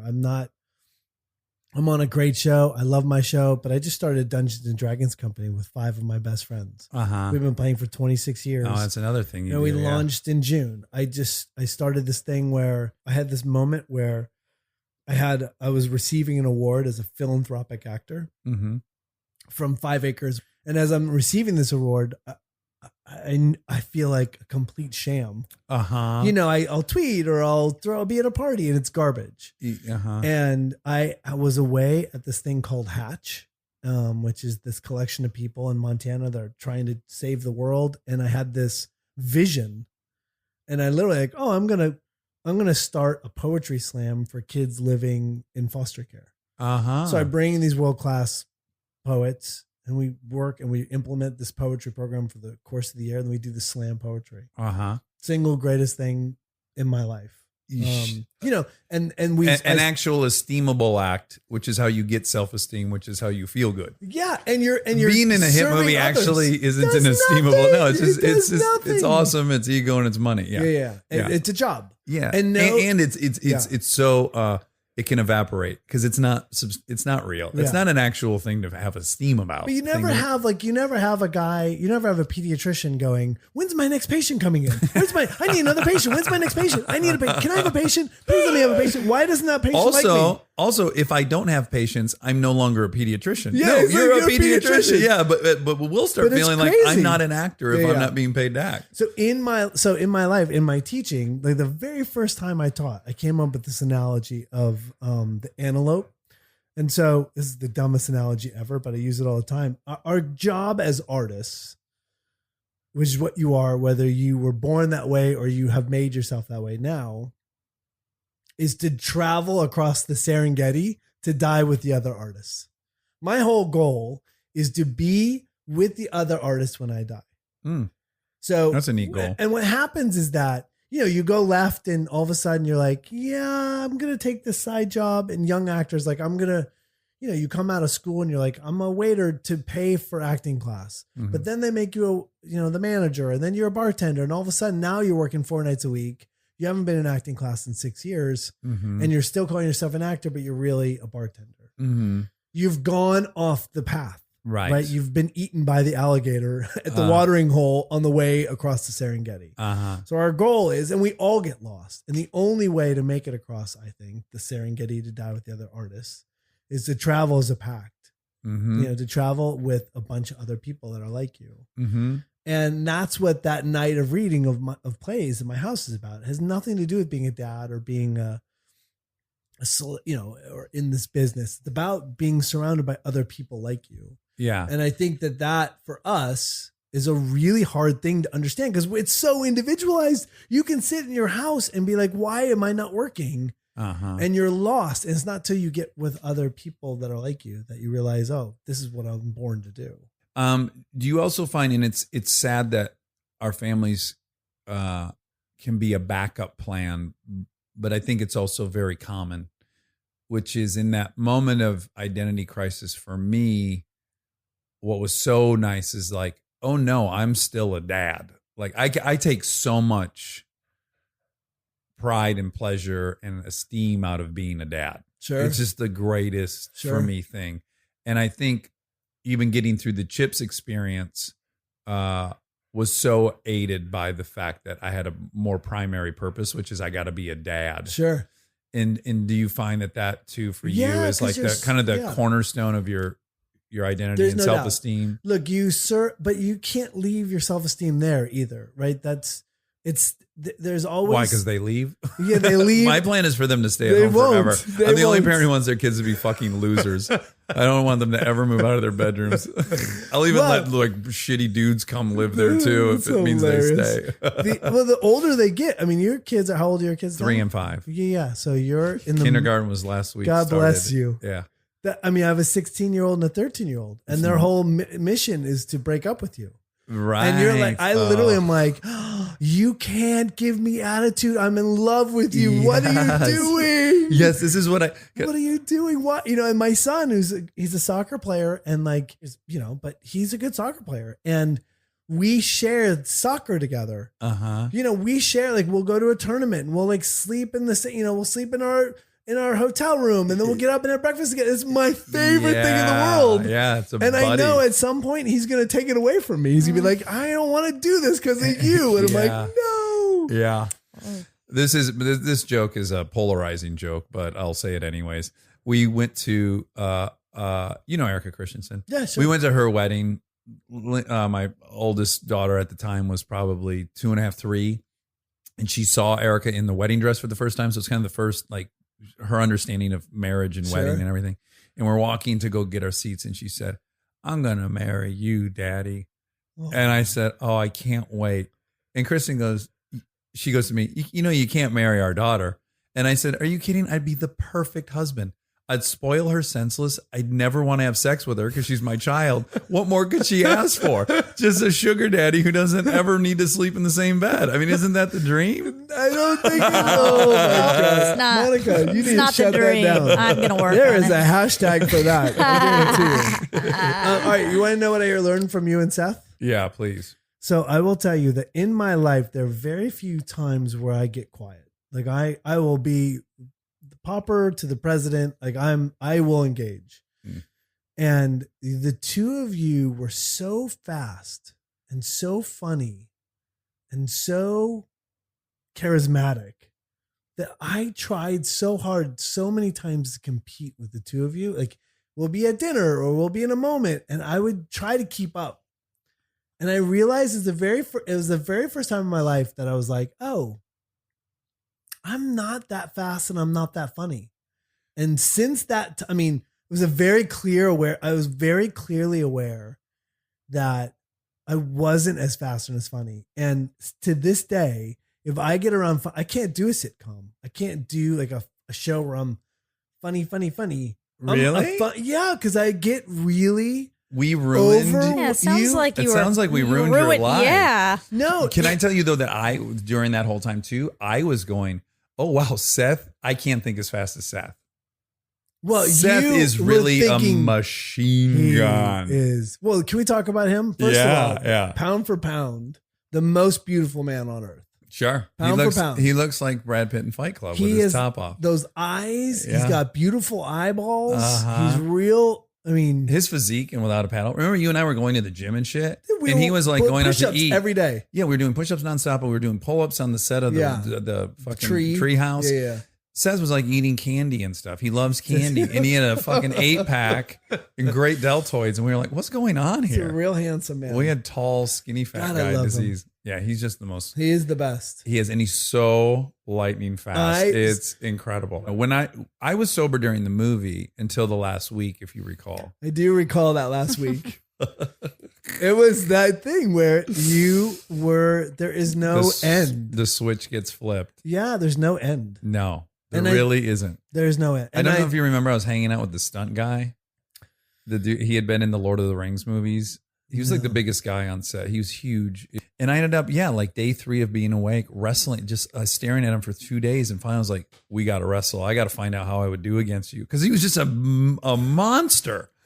And that's my mind on crystal meth and ecstasy and everything he and I were taking. I was like, we need to fucking wrestle in my apartment right now and find out who's who. Gotta tell you. And that's where it ended for so me. terrifying. Yeah. And then we went to the wrap party and I had chewed my lips. I don't know if you remember, but my lips were No. like 5 times the size that they are now because I had just been gnawing on them for 72 hours. Being awake. That wasn't, Isn't that weird to so see a I don't- switch like that? well, first of all, I was never around. Like if I had seen that and I would have stopped you. Sure. Because there was that thing, like, I'm not drinking. Yeah. And you had this thing, and I'll never forget it. You were like, if here's the deal. When you're drinking, you'll be done before the end of the bottle. I'm like, yes, dude, I've never drank a bottle of anything in my life. He's like, yeah, I will go. And then I'll go buy another bottle and I'll buy another bottle. And then I'll drive to the airport to buy other things to keep going. And I'm like, oh my God, it's so. Yeah. When I latch onto a feeling, if I have the power to not let it go, I will not let it go. That's weirdly what addiction is for me. If I reach a zone that I enjoy, a wall of fire will not keep me from maintaining that. I don't want it to end. I refuse to go to bed and have to deal with it not feeling that way tomorrow. Will just go into like collapse. It's very bizarre because I'm not that way sober. I'm very responsible. But yeah, once I get that feeling, I will maintain it. But my thing now is my life back then was ones or tens. It was either I was at a 10 for 72 hours or I was at a fucking 1 then for the next 4 days. And my life was just ones and tens. Right. And I had to learn to live between like 4 and 7. So I don't even let myself, I try to police myself about getting to anything because I will then try to maintain that. Like, Ethan Suplee, right? Yeah, sure. He's the greatest guy ever. He and I are the same. We have the same brain, right? And I ran into him. We were both doing this show. And he goes, I go, weren't you addicted to a while to Motrin and Diet Coke? And he goes, yeah, here's exactly what happened. I one time had a Motrin and a Diet Coke. And for whatever reason, probably unrelated to the Motrin and Diet Coke, I had a great feeling. And for the next 7 months, I was like, I must get that feeling again. And I'm just keep eating Motrin and Diet. This is in sobriety. And I'm like, I so relate. I had a Halls one time and I happened to feel great. So I ate 1 million Halls. No, you did not. Oh, yeah. I was fully addicted to Halls for like 6 months. My wife was just scratching her head going, I don't understand. And I'm like, I don't fully either, but this is what it is. Now, do you have, I don't know. It's I get so worried in talking about it. I get so worried. Well, Saturday it'll be 14 years since I drank. So I think we're relatively good. No, you can never say that again. That's the fucking rule number 1. Yeah. You can't say that. Yeah. I'm going to say it a little bit. All right. Before you go, I just want to know, you're wearing a Michigan hat. Yeah. Was that for me? So but my cousin, I'll give it to you if you want it because I do love you.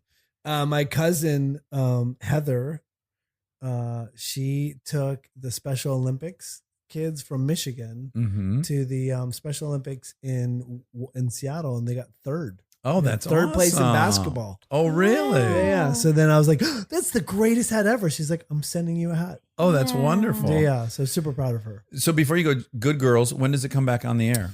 We come back in the. How much do you love Mae Whitman? I've never. She's the best. Yeah. We come back. I've never. I was saying earlier today. I was talking to someone who just met her, and I'm like, oh, those 6 years on Parenthood.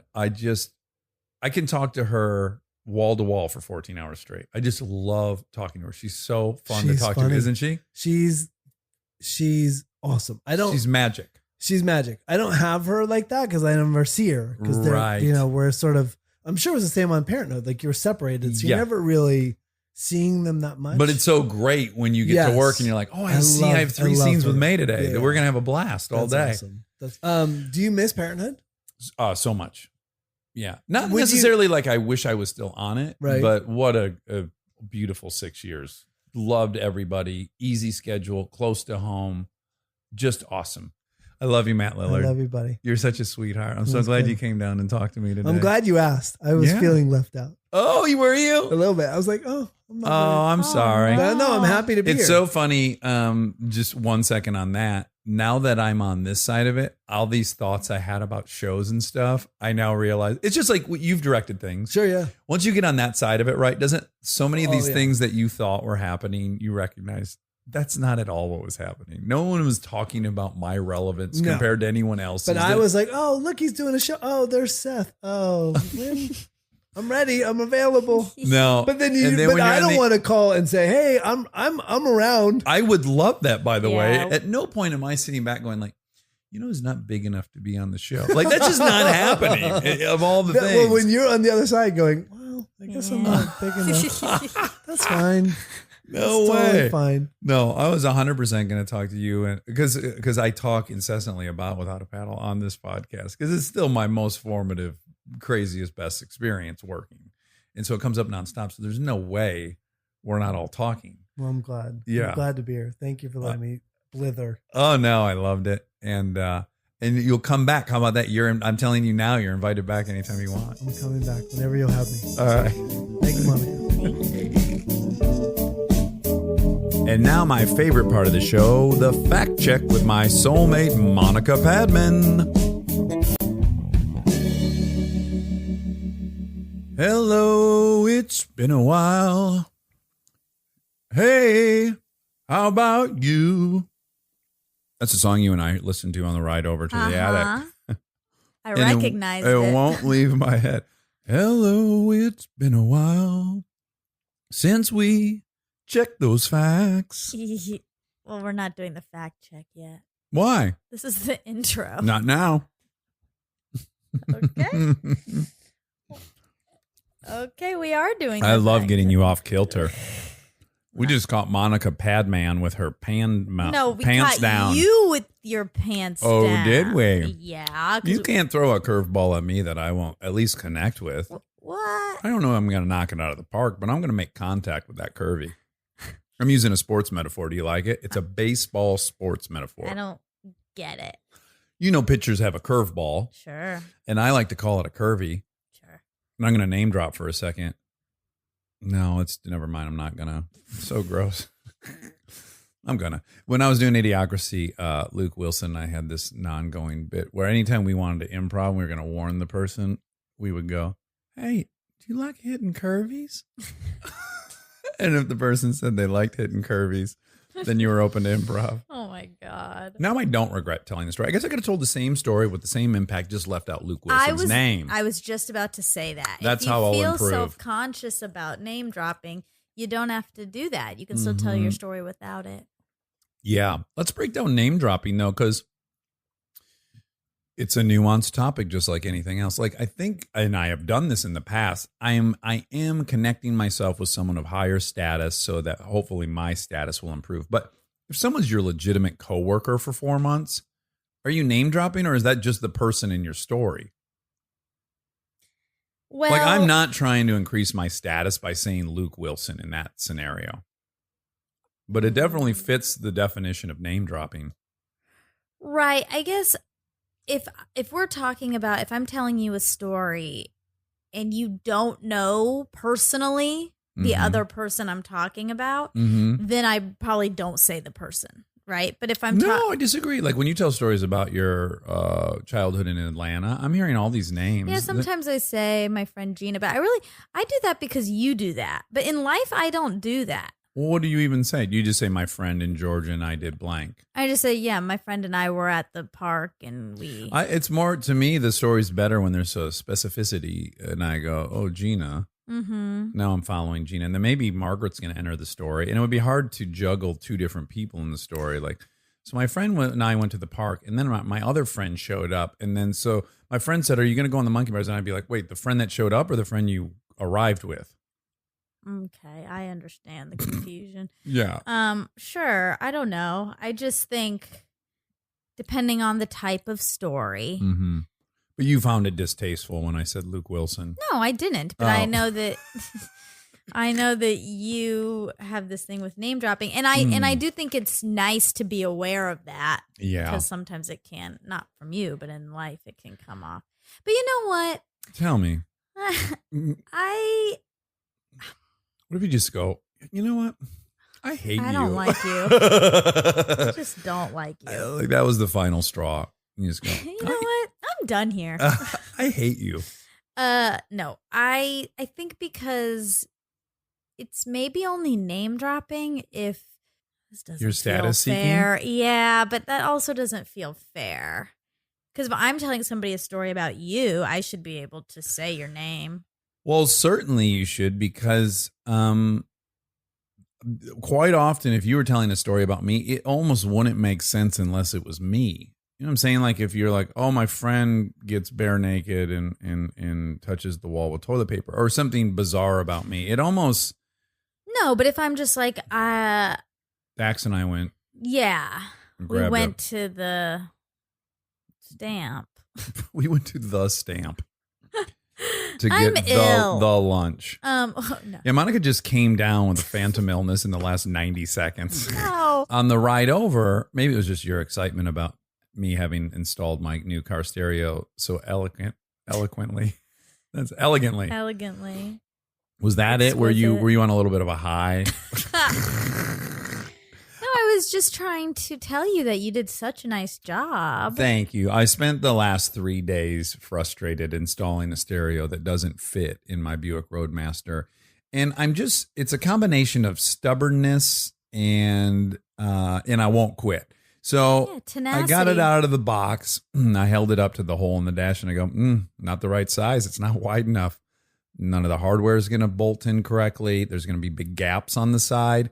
I need to return this and get one that fits.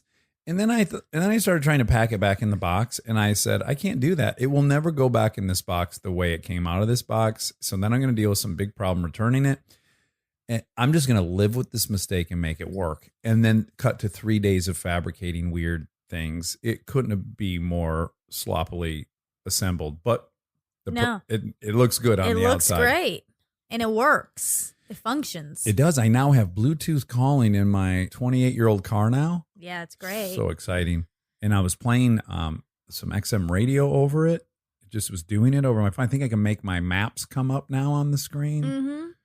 I was still ill then. You were? Yeah. But you were on a little bit of a high. Sure. Sure. When did you come down with this illness? I have been feeling You've been feeling ill for the better part of what? couple days. 2 days. Maybe 3. Oh, wow. Just a little. Okay. And we all had that It's catching up with me. gastrointestinal issue in Texas. Yeah. So it's been a real rough couple weeks for you. I know. And I was sick before that too. I feel like I haven't been healthy in 6 weeks. Do we need to get your T cell count I'm a little nervous. monitored or something? I'm having also do you have iron? potentially a sinus infection. Oh my goodness. This is starting to feel like name dropping. Like this is sympathy seeking. Couldn't you No. Well, hold on. I hate that. I'm not going to accuse you of it, but let's just have a broader conversation where you're not the guilty party. But wouldn't you agree that sympathy seeking is as repugnant as name dropping? Yes. I think we all have an aversion to any kind of like attention getting, even though we all do it. We're all Sure. trying to get a little taste of that attention. Sure. And then there's just certain methods we disagree with. Like, go get first place in a foot race, and then people give you attention. No one minds that. 'Cause you're like, oh, you earned that. You went out there and you practiced, and then you finished first. Let's give this person some approval and attention. But then when they get all that approval and attention, I think this is why people bump up against like reality stars. Mm-hmm. Like they didn't deserve that. As if anyone deserves a ton of attention. Well, I think some activities are more worthy of attention than others. Sure, but curing cancer is probably the most Yes, they should get all the attention. celebratory worthy Of course. accomplishment. But that is certainly not our ranking and how much attention we give people. Yeah, it's all fucked up. There are cardiologists that have saved thousands of lives, and I'm probably getting more attention than that person. That's an injustice. I agree. Yeah. I feel like you're doing a long-term inception on me. Why? What? Well, just because you're so smart and cunning and Machiavellian. And like just even you being sick today is I'm probably walking into a trap. You probably feel 100%. Why? What are you saying? You're like Ex Machina. I think you're going to kill me at some point. Oh, maybe. Don't you think that's possible? No, I think you're going to kill me because one time you... Almost killed you. No. Yeah. One time you almost killed me. I thought you were an intruder. Yes. I was in the closet in your house and you were in a different room and I could hear rustling through the walls. yes, I was putting some stuff away in Kristen's closet. And we were putting the girls down. Mm-hmm. And then all of a sudden you just charge in with your fists up Uh-huh. I was ready to go. and an anger in your eyes. Did it remind you of any of that footage you've seen from the Congo of the male silverbacks protecting their territory? It didn't. That's what I want to look like. I know. That's not what you looked like. What did I look like? You looked Homicidal? scary. Yeah, Oh. I didn't like it. I'm sorry. And I was scared. I didn't mean to scare you, but I got the intended outcome because I certainly would want to scare the intruder. So it's good to know that If the intruder's a tiny girl who can't defend herself, then yeah, it worked. Yeah, but I bet maybe the cues I was sending, the posturing cues, the biological posturing cues were probably work across the board, I would think. No. No. It's because Oh, jeez. I can't do anything in that scenario. You could shit your pants. We've friends of mine and I in our youth would talk about this. Like, would that be a good strategy to defend yourself? Like, if you're on the playground and you get surrounded by like 30 kids and you know you're going to be the recipient of a beating. Yeah. If you just at that moment poop your pants They're not going to and there's a smell, and everyone's they just don't gonna- want to touch you. They no longer want to touch you. They want to get away from you. That could be a survival strategy. That's true. Even if a guy, like you saw a guy approaching with a gun, and you just quickly pooped your pants, and he got there and he said, like, give me all your money. And you said, I'd love to. What's your name? And he could tell this was going to take a while. He was going to get what he wanted, but it was going to take a while. And you had poop in your pants. He might go, you know what, man? I'm going to steal someone else's wallet. Or you could say, I'm happy to. My wallet's in my butt butt. crack. And I've also shit. So if you want this wallet, it's going to come with some shit. Yeah. But you can have it. I think I've heard stories, and I can't recollect them perfectly now, but I feel like people have deployed that as a strategy of getting out of DUIs. Like the cops on their way up to the window, they quickly poop their pants. And then when they roll down the window, first of all, you can't smell alcohol anymore because all you can smell is duty. Sure. And then also the cops now in such a precarious situation because no one wants to be even communicating with someone who's got a hot evacuation in their slacks. You want to just be done with the whole thing, right? Like, They're human. Cops are human. like too. the cop probably starts with like, sir, do you know I just, oh my goodness. Okay, I'm getting another call. And then don't you think? It seems plausible. It could, yeah. In certain circumstances, sure.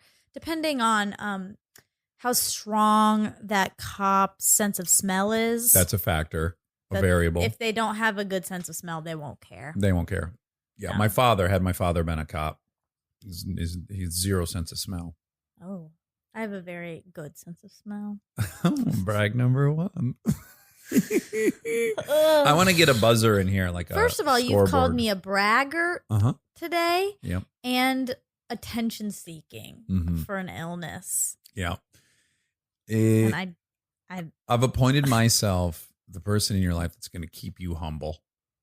oh my God. No, thanks. I'm teasing. You don't need any help staying humble. Thanks. You're welcome. Well, let's talk about some facts. Okay. Or you still want me to do the intro? There was a few. Okay. Okay, facts. Ugh. Oh, okay. Here's a fact. Okay. Women do notice your body in chips. Okay. And What data did you gather to don't make question this my statement? Okay. abilities. Okay. They do, but think about it's much easier to tell someone the same sex something positive about their appearance than it is a stranger of the opposite sex. It is? What are you? Well, of course. There's no threat of anything good or bad happening. Yeah. Yeah, maybe I'm more inclined to tell a guy I thought he got in great shape for a movie, but I also tell women all the time, like, I used to text Erica all the time. Chris and I would watch the Parenthood program on Tuesday nights or whatever night it was on. And always like mid-episode, there'd always be a scene with Erica where she just looked so beautiful. It was overwhelming. Like her eyes were so beautiful. And I would immediately text her, oh, Buzz, you're just the most beautiful creature. Mhm. So I feel like I'm spreading out those observations to male and female. Okay, but you are But maybe I'm not more brazen. normal. Maybe I'm more Yeah, brazen. You're not normal. You're abnormal. I also have the cover fire of being known to be married. Probably that's a bit of cover fire. So I'll compliment also, I think you've been around when I do it too. If we have a server at a restaurant and the server has beautiful eyes, boy or girl, Mhm. I'll always tell them. And, but I'm with Kristen. Yeah. So there's like no threat. Like I'm clearly not hitting on you. I'm just letting you know you have beautiful eyes. Yeah. That usually goes off without a hitch. Although I did that to a mom at our preschool, and I felt like it was a lead balloon. It was about the first time that ever happened to me. What did you say? Well, her daughter's so beautiful. Okay. And remember, Dels was obsessed with her. Oh, and then yeah. I saw the mom, and I go, "Oh, no wonder she's obsessed with you. Guys look so much alike. You're so beautiful." But I was in front of Kristen, but I saw the look on her face. She was like, "I don't want to be told by you I'm beautiful." Oh, Yeah, interesting. it was interesting. It took me by surprise. But then again, I could also be misreading it. Maybe it was just like, "Oh, what a unexpected thing to come out of your mouth. I don't really know even how to respond." Maybe it wasn't disgust. It was just like, It probably wasn't disgust, but it could have been discomfort. sure, which is, again, I'm trapped in my own perspective. I Yes. can't imagine being upset someone told me I was beautiful. Yeah, Yeah. but people are different. People are different. And people, it's hard to tell a stranger a compliment about their physical self. Uh-huh. Okay. That's fine. That's why that's happening. I would even, but let me just counterpoint this for 1 second, and then we'll move on. I would almost see, like when I'm around out in America, and I'm on a plane flying to Tennessee, and the dude who tells me I got in great shape, I would assume for that guy, he is nervous that I'm going to think he's gay and hitting on me. There's a more present homophobia that we can all acknowledge between men. I find it even more shocking that a man would be willing to potentially come across as desiring my body. Yeah, but it depends on the way they're saying it. Yeah. Which normally Well, they're they start not with a strong saying it. bro. Yeah. They're signaling me a little bit. Bro. Ugh. Oh, boy. Okay. Just tip your illness I over the... didn't- Yeah, I didn't. I'll be more careful the rest of this. I don't want to see you throw up or anything. No, I think there's a difference in the way people compliment each other, Mm-hmm. and if it feels sexual or romantic or Sure. what's the word Charged. I'm looking for? Charged. Sexually charged. Yeah.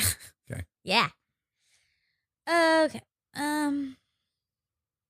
Oh, you said that when you what? You have this pattern in the fact check that I love, which is like you read one of your facts and you go, "Oh." And I love it. It's almost like I get to witness the first time you learn this and it's happening again. Oh. That's just a tick. I'm gonna stop doing it. No, don't ever stop. You said when you went to Lillard's house that you were amazed and you were like, "This is like Thurston Hill." Thurston Howell Oh, from Gilligan's Island. oh! Lovely. I looked up Thurston Hill. Oh, who's Thurston Hill? an actor. Oh, wow. In the world. Okay. But I could not decipher what you had seen of this person Yeah. and what you could be referring to. But Thurston Howell. Yeah, I think it was Thurston Howell III. Oh. And his wife's name was Lovey. And he was Lovey, let's go over to the beach, Lovey. He spoke like that. He kind of speaks like the character on Yacht Rock Radio now. I think he's doing a Thurston Howell impersonation. I see. Yeah. And he was rich. Oh, he's very rich. Yeah. Mm. Lovey. The Pink Flamingo movie. Mm-hmm. I tried to find the scene with the Anus. big old hole in his butt. Her Yeah. butt. His butt. His. It was a guy. Okay.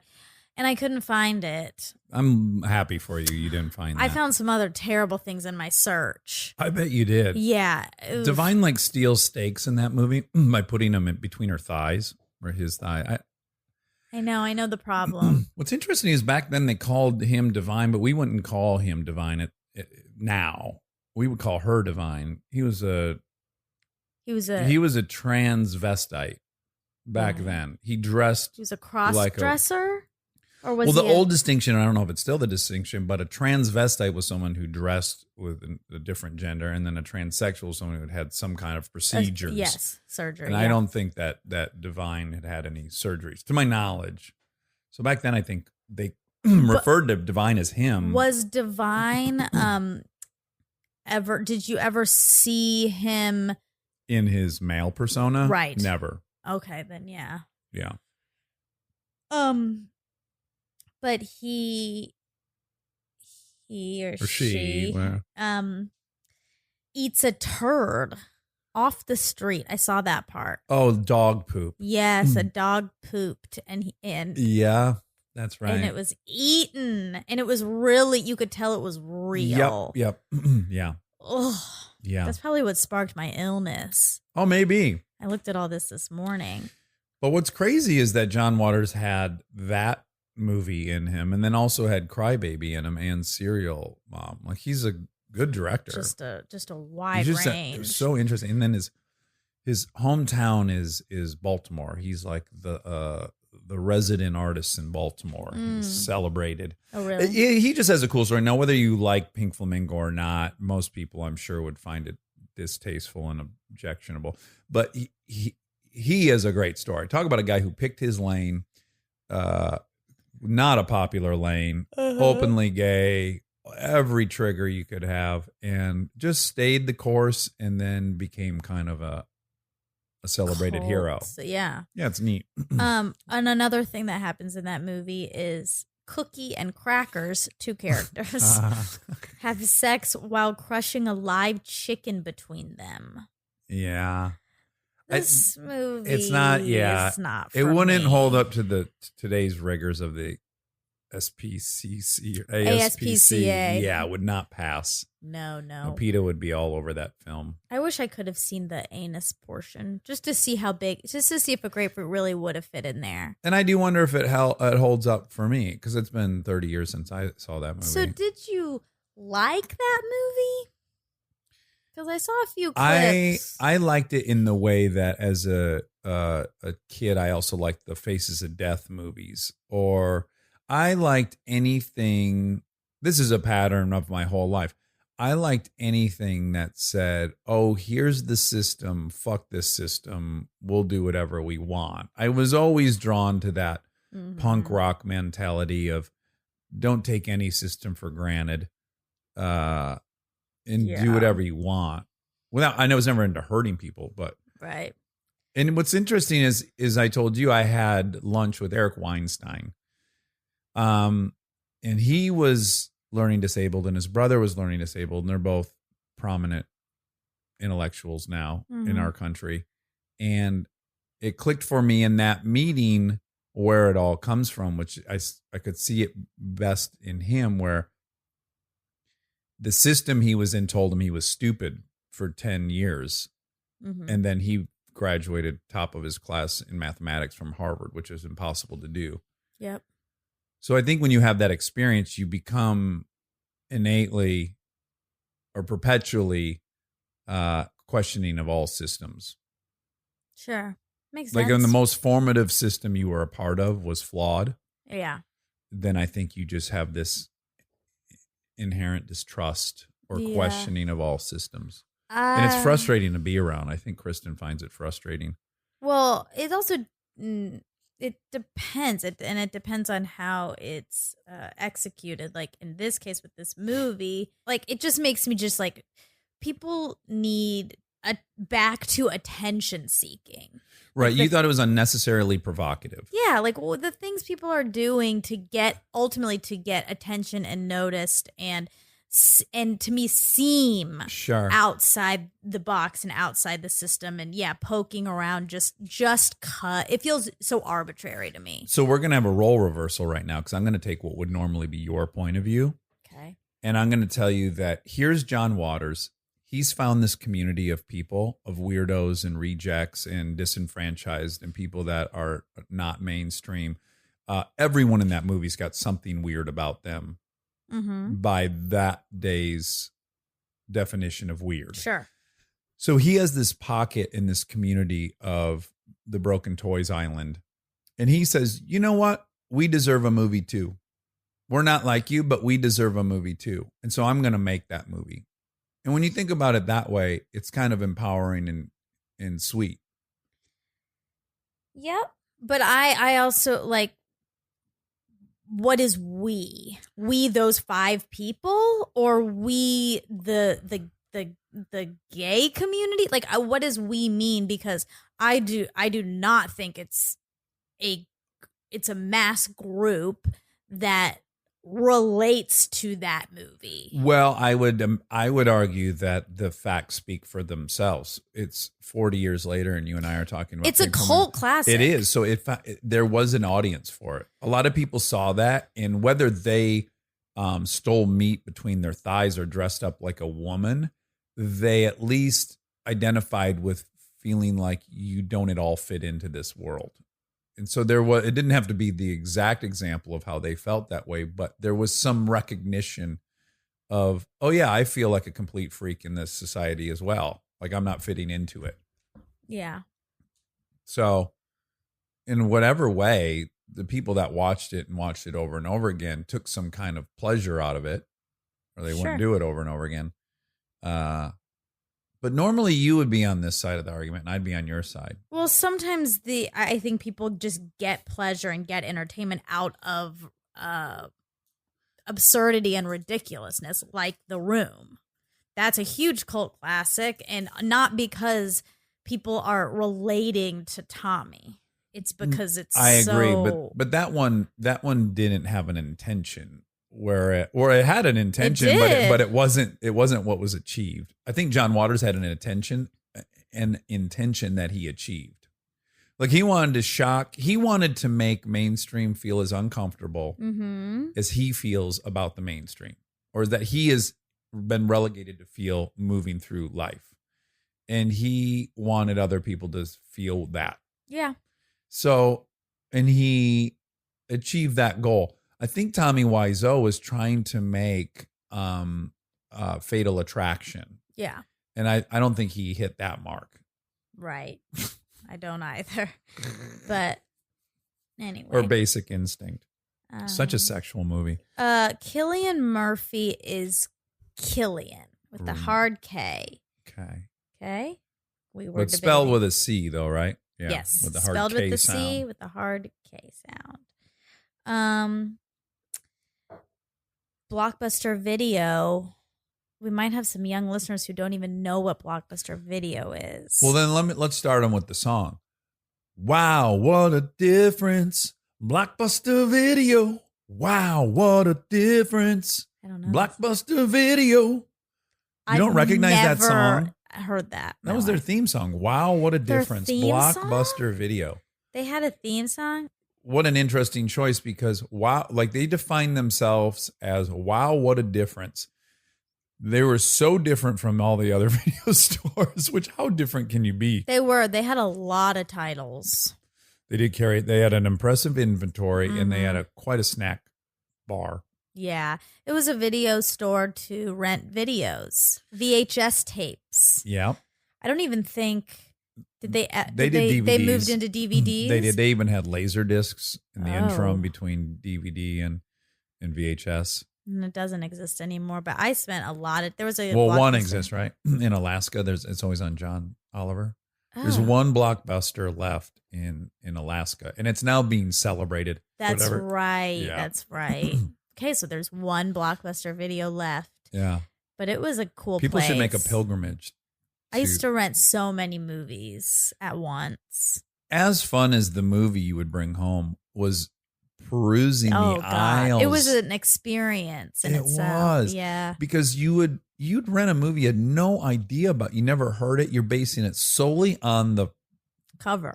cover. Yeah, all the time. All the time. I know. It's so great. There'd be like a hot person, and then maybe that for me there'd be like a car in the background. I'm like, well, how bad could this be? You got a hot girl and a muscle car. Yeah. Part of this movie is going to work. And my brother and I were obsessed with these gang movies when we were kids, like the Bronx Warriors and the movie The Warriors, The Wanderers. And there was one where this guy, it was in the Bronx. They're all post-apocalyptic, and a guy drags another guy with a motorcycle with a chain. We loved those movies. So we would just scour the video store looking for like any guy holding a baseball bat or a tire iron or a chain. And we were like, this movie's going to be great. Wow. Yeah, it was fun. Okay. 2 hours a day on social media does equal out to a month of life, even more. Even more. Yeah. The numbers are actually higher than a month. Okay. Yeah. Well, depending on If how your many waking days hour? in the month. Okay. But so That's great news. disturbing. Yeah. Yeah, it's not good. That's great news.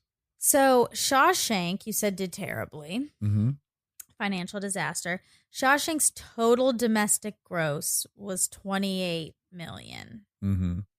And the weekend gross, September 23rd, 1994, was $727,000. That's a bad opening. Yeah, it is. Yeah. You don't want to open under $1 million. You really don't want to open under 10 million. Yeah. Yeah. If you're in the hundreds of thousands, It's not everyone's great. shitting a brick. Huge director and big stars at the time, and Stephen King property. So I think there were some expectations probably too. Yeah. The opening shot of Shawshank is so awesome. The if you movie is remember. fantastic. Oh, it's a flawless movie. Yeah. And it So has good. become it's come to be seen as a huge hit. That's why it's a Yeah. trick in your mind. Same with Swingers. Like Swingers, everyone has seen Swingers. Everyone knows Swingers. And it didn't make much when it first came out. It just had a great life. Yeah. Idiocracy, I think it made $600,000 or something. I don't Yeah. even know that it broke $1 million. Yeah. And quite a lot of people saw it. Yeah. Movies are neat that way. I hope that's still the trajectory of movies. As things evolve, I hope that things can find a secondary Audience. life. Yeah. Okay. There were 4 screams. We were hazy on that. I have such a vivid memory of seeing, I believe, Scream 3 in the movie theater. Okay. And just everyone, it's like the best movie experience. Oh, yeah. Oh my God, those movies. Because are you're so laughing fun. and screaming. And everyone's screaming, like the whole theater. It's so alive in there. Yeah. So fun. Mm. Oh, just real quick. When you were talking about the things you weren't supposed to do with Bart the Bear, Yeah. you said A, you couldn't look him in the eyes. B, you can't act afraid around him. And B, don't run. You said B twice. Oh, I did. Yeah, Oh, it was cool. strange. So I'm just fixing that. What if people, they left that and they really couldn't figure out what happened? And they were like, he said there were 3 things, but he only got to B, so he must have only said 2 things. And the second and third thing must have been 1 thing. Yeah. It's confused. It's hard for What people. if someone had to pull their car over on the side of the road and just think about what happened? Like, what happened? What He exactly- said 3 things. We only got to B. I know B's the second letter in the alphabet. doing some math. And then in they their pull head. out a piece of paper and they actually write Equation. A, B, and then they count that 1, One, 2. 2. No, that's 2. Does not equal 3. And then they've got 3 written and circled. And equal with the slash through it. And then they write down the 3 sentences. Yeah. You know. It's a beautiful mind. I They're guess really if someone, is doing that, they probably could have never even gotten themselves in a car to begin with or pushed play on something. Sadly, I don't think that's true. Oh, really? I think there are people on the street Who get who, stuck on something. yeah, who shouldn't be on the street. That's really it. I just thought that was a very fun and surprising interview. Yeah. Now, you had never met him in real life. No. And would you agree with my assessment of him that when you meet him in real life, he just has a big presence, like a big Definitely. attractive presence? Yeah, he was Yes, very much so. Very kind and warm Yes. and easy. Very easy to inclusive. talk to. Very inclusive. Yeah. Yeah. He was great. He's a real special guy. I liked him a lot. I have to imagine the foundation is rooted in TAM. I bet Like when you were so. TAM and then you become famous and successful, like I just think that's the right place to start. It's a good story. If to you're be the- TAM and then be a Yeah. successful person. If you're the quarterback in high school and then you also become a movie star, it's going to be hard for you to be a gracious person, probably. Maybe, yeah. I don't know. And then you put me in a little bit of a I did. pickly I did. situation. I did. Yeah, you Yeah. did. Yeah. Yeah, you really did. It was uncomfortable a little bit. But you know why I did? I misread you. I thought for you that would be the easiest thing to answer. Just knowing who you are and you sitting next to him, I thought, oh, I know what Monica's answer is going to be, which is why I felt safe to ask it. I know, but it's still okay. Circling back to our original opening of this fact check. Yeah. Even if it's true, I think you're ultimately right. That is true. I would probably pick Lillard. him. Yeah. Yeah. Even though I don't really want to say that because I don't know George Clooney, The Clooney and I'd doctor? love to meet him. Okay. Okay. But Well, I just know you and I've met both people. So I feel pretty high 90s confident that you would pick Lillard. yeah, but still, that's uncomfortable for me to say to him. It is? I think it'd be uncomfortable for you to say Clooney to him. Yeah, all of it's uncomfortable. It's uncomfortable if I don't pick him, and it's uncomfortable if I do pick him. Really? I would think you'd be excited to tell him, who just said no one would ever cheat on Clooney for him.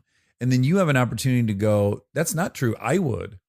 That you could make that person feel so good, you'd be afraid to do that? No, because this is exactly what we were talking about earlier. You feel totally fine to do that because I don't know why. For some reason, you feel a safety in doing that, but most people do not feel a safety. Like that could definitely come off like As what? I'm attracted to him, which is also what you were actually saying there. And he's a human, a married person sitting there. I'm a single young girl saying, I would definitely pick you. And you think there's a single person on the planet that wouldn't enjoy hearing that? Yeah, his wife probably would not enjoy Heather that. is chill as a motherfucker. She'd be fine with it. In life, that could be uncomfortable. Well, hitting on him is uncomfortable. If you were saying, I would pick you, and what are you doing for lunch? Now, what are you doing for lunch is an issue. Yes, but there's a fine line in the way people perceive things and hear things. And I'm not saying sure, I think he would probably I think be he'd really happy. like that. Yeah, I think he would probably like to hear that, but it's still, it feels like it's crossing a line. It's out of your comfort and it's zone. unprofessional, which is fine. It doesn't need to be professional. This isn't professional, obviously. No, this is a safe haven for unprofessionals. It is, We have to spend our whole lives being professional, and this is but we don't. not you and I, no. Other people do, yeah. But it could cross over into people feeling weird. And I don't want to put anyone in that position. It could. I don't deny it could, but knowing him and knowing Heather, it wouldn't have. It would have just made him feel good. Well, I told him he has a tremendous personality. Yeah. Anyways, he was lovely. I'm really glad he came in. And Yeah, me too. he's so sweet. Yeah. Wonderful. Yeah. Like you, Monica Padman. Thanks, Dax I love you. Shepard. I love you. Hope you feel better. Stop bringing up my illness. Now you're making, it's another, you love to trap me. That's why you're going to murder me. Also, that's what I was going to say that we never circle back to. One time you wrote in your journal, I hope Monica dies. In your dream. Not in real life. Let's be ultra clear on that. You had a dream. You read my journal and it said, I hope Monica dies, which is such a crazy dream to have. Was it a dream? I mean, if you said you Was were, it not? if you said you had a dream where you were in a three-way with a blue whale and a squirrel, that to me would be more plausible than you read in my journal, I hope you die. Well, You must have done something really bad to me that I don't know about, maybe. that you think I would want you to die. Did you break into the attic? No. Oh my goodness. I do sleep here sometimes, but I didn't break in. All right. I love you for real. Okay, bye. Bye.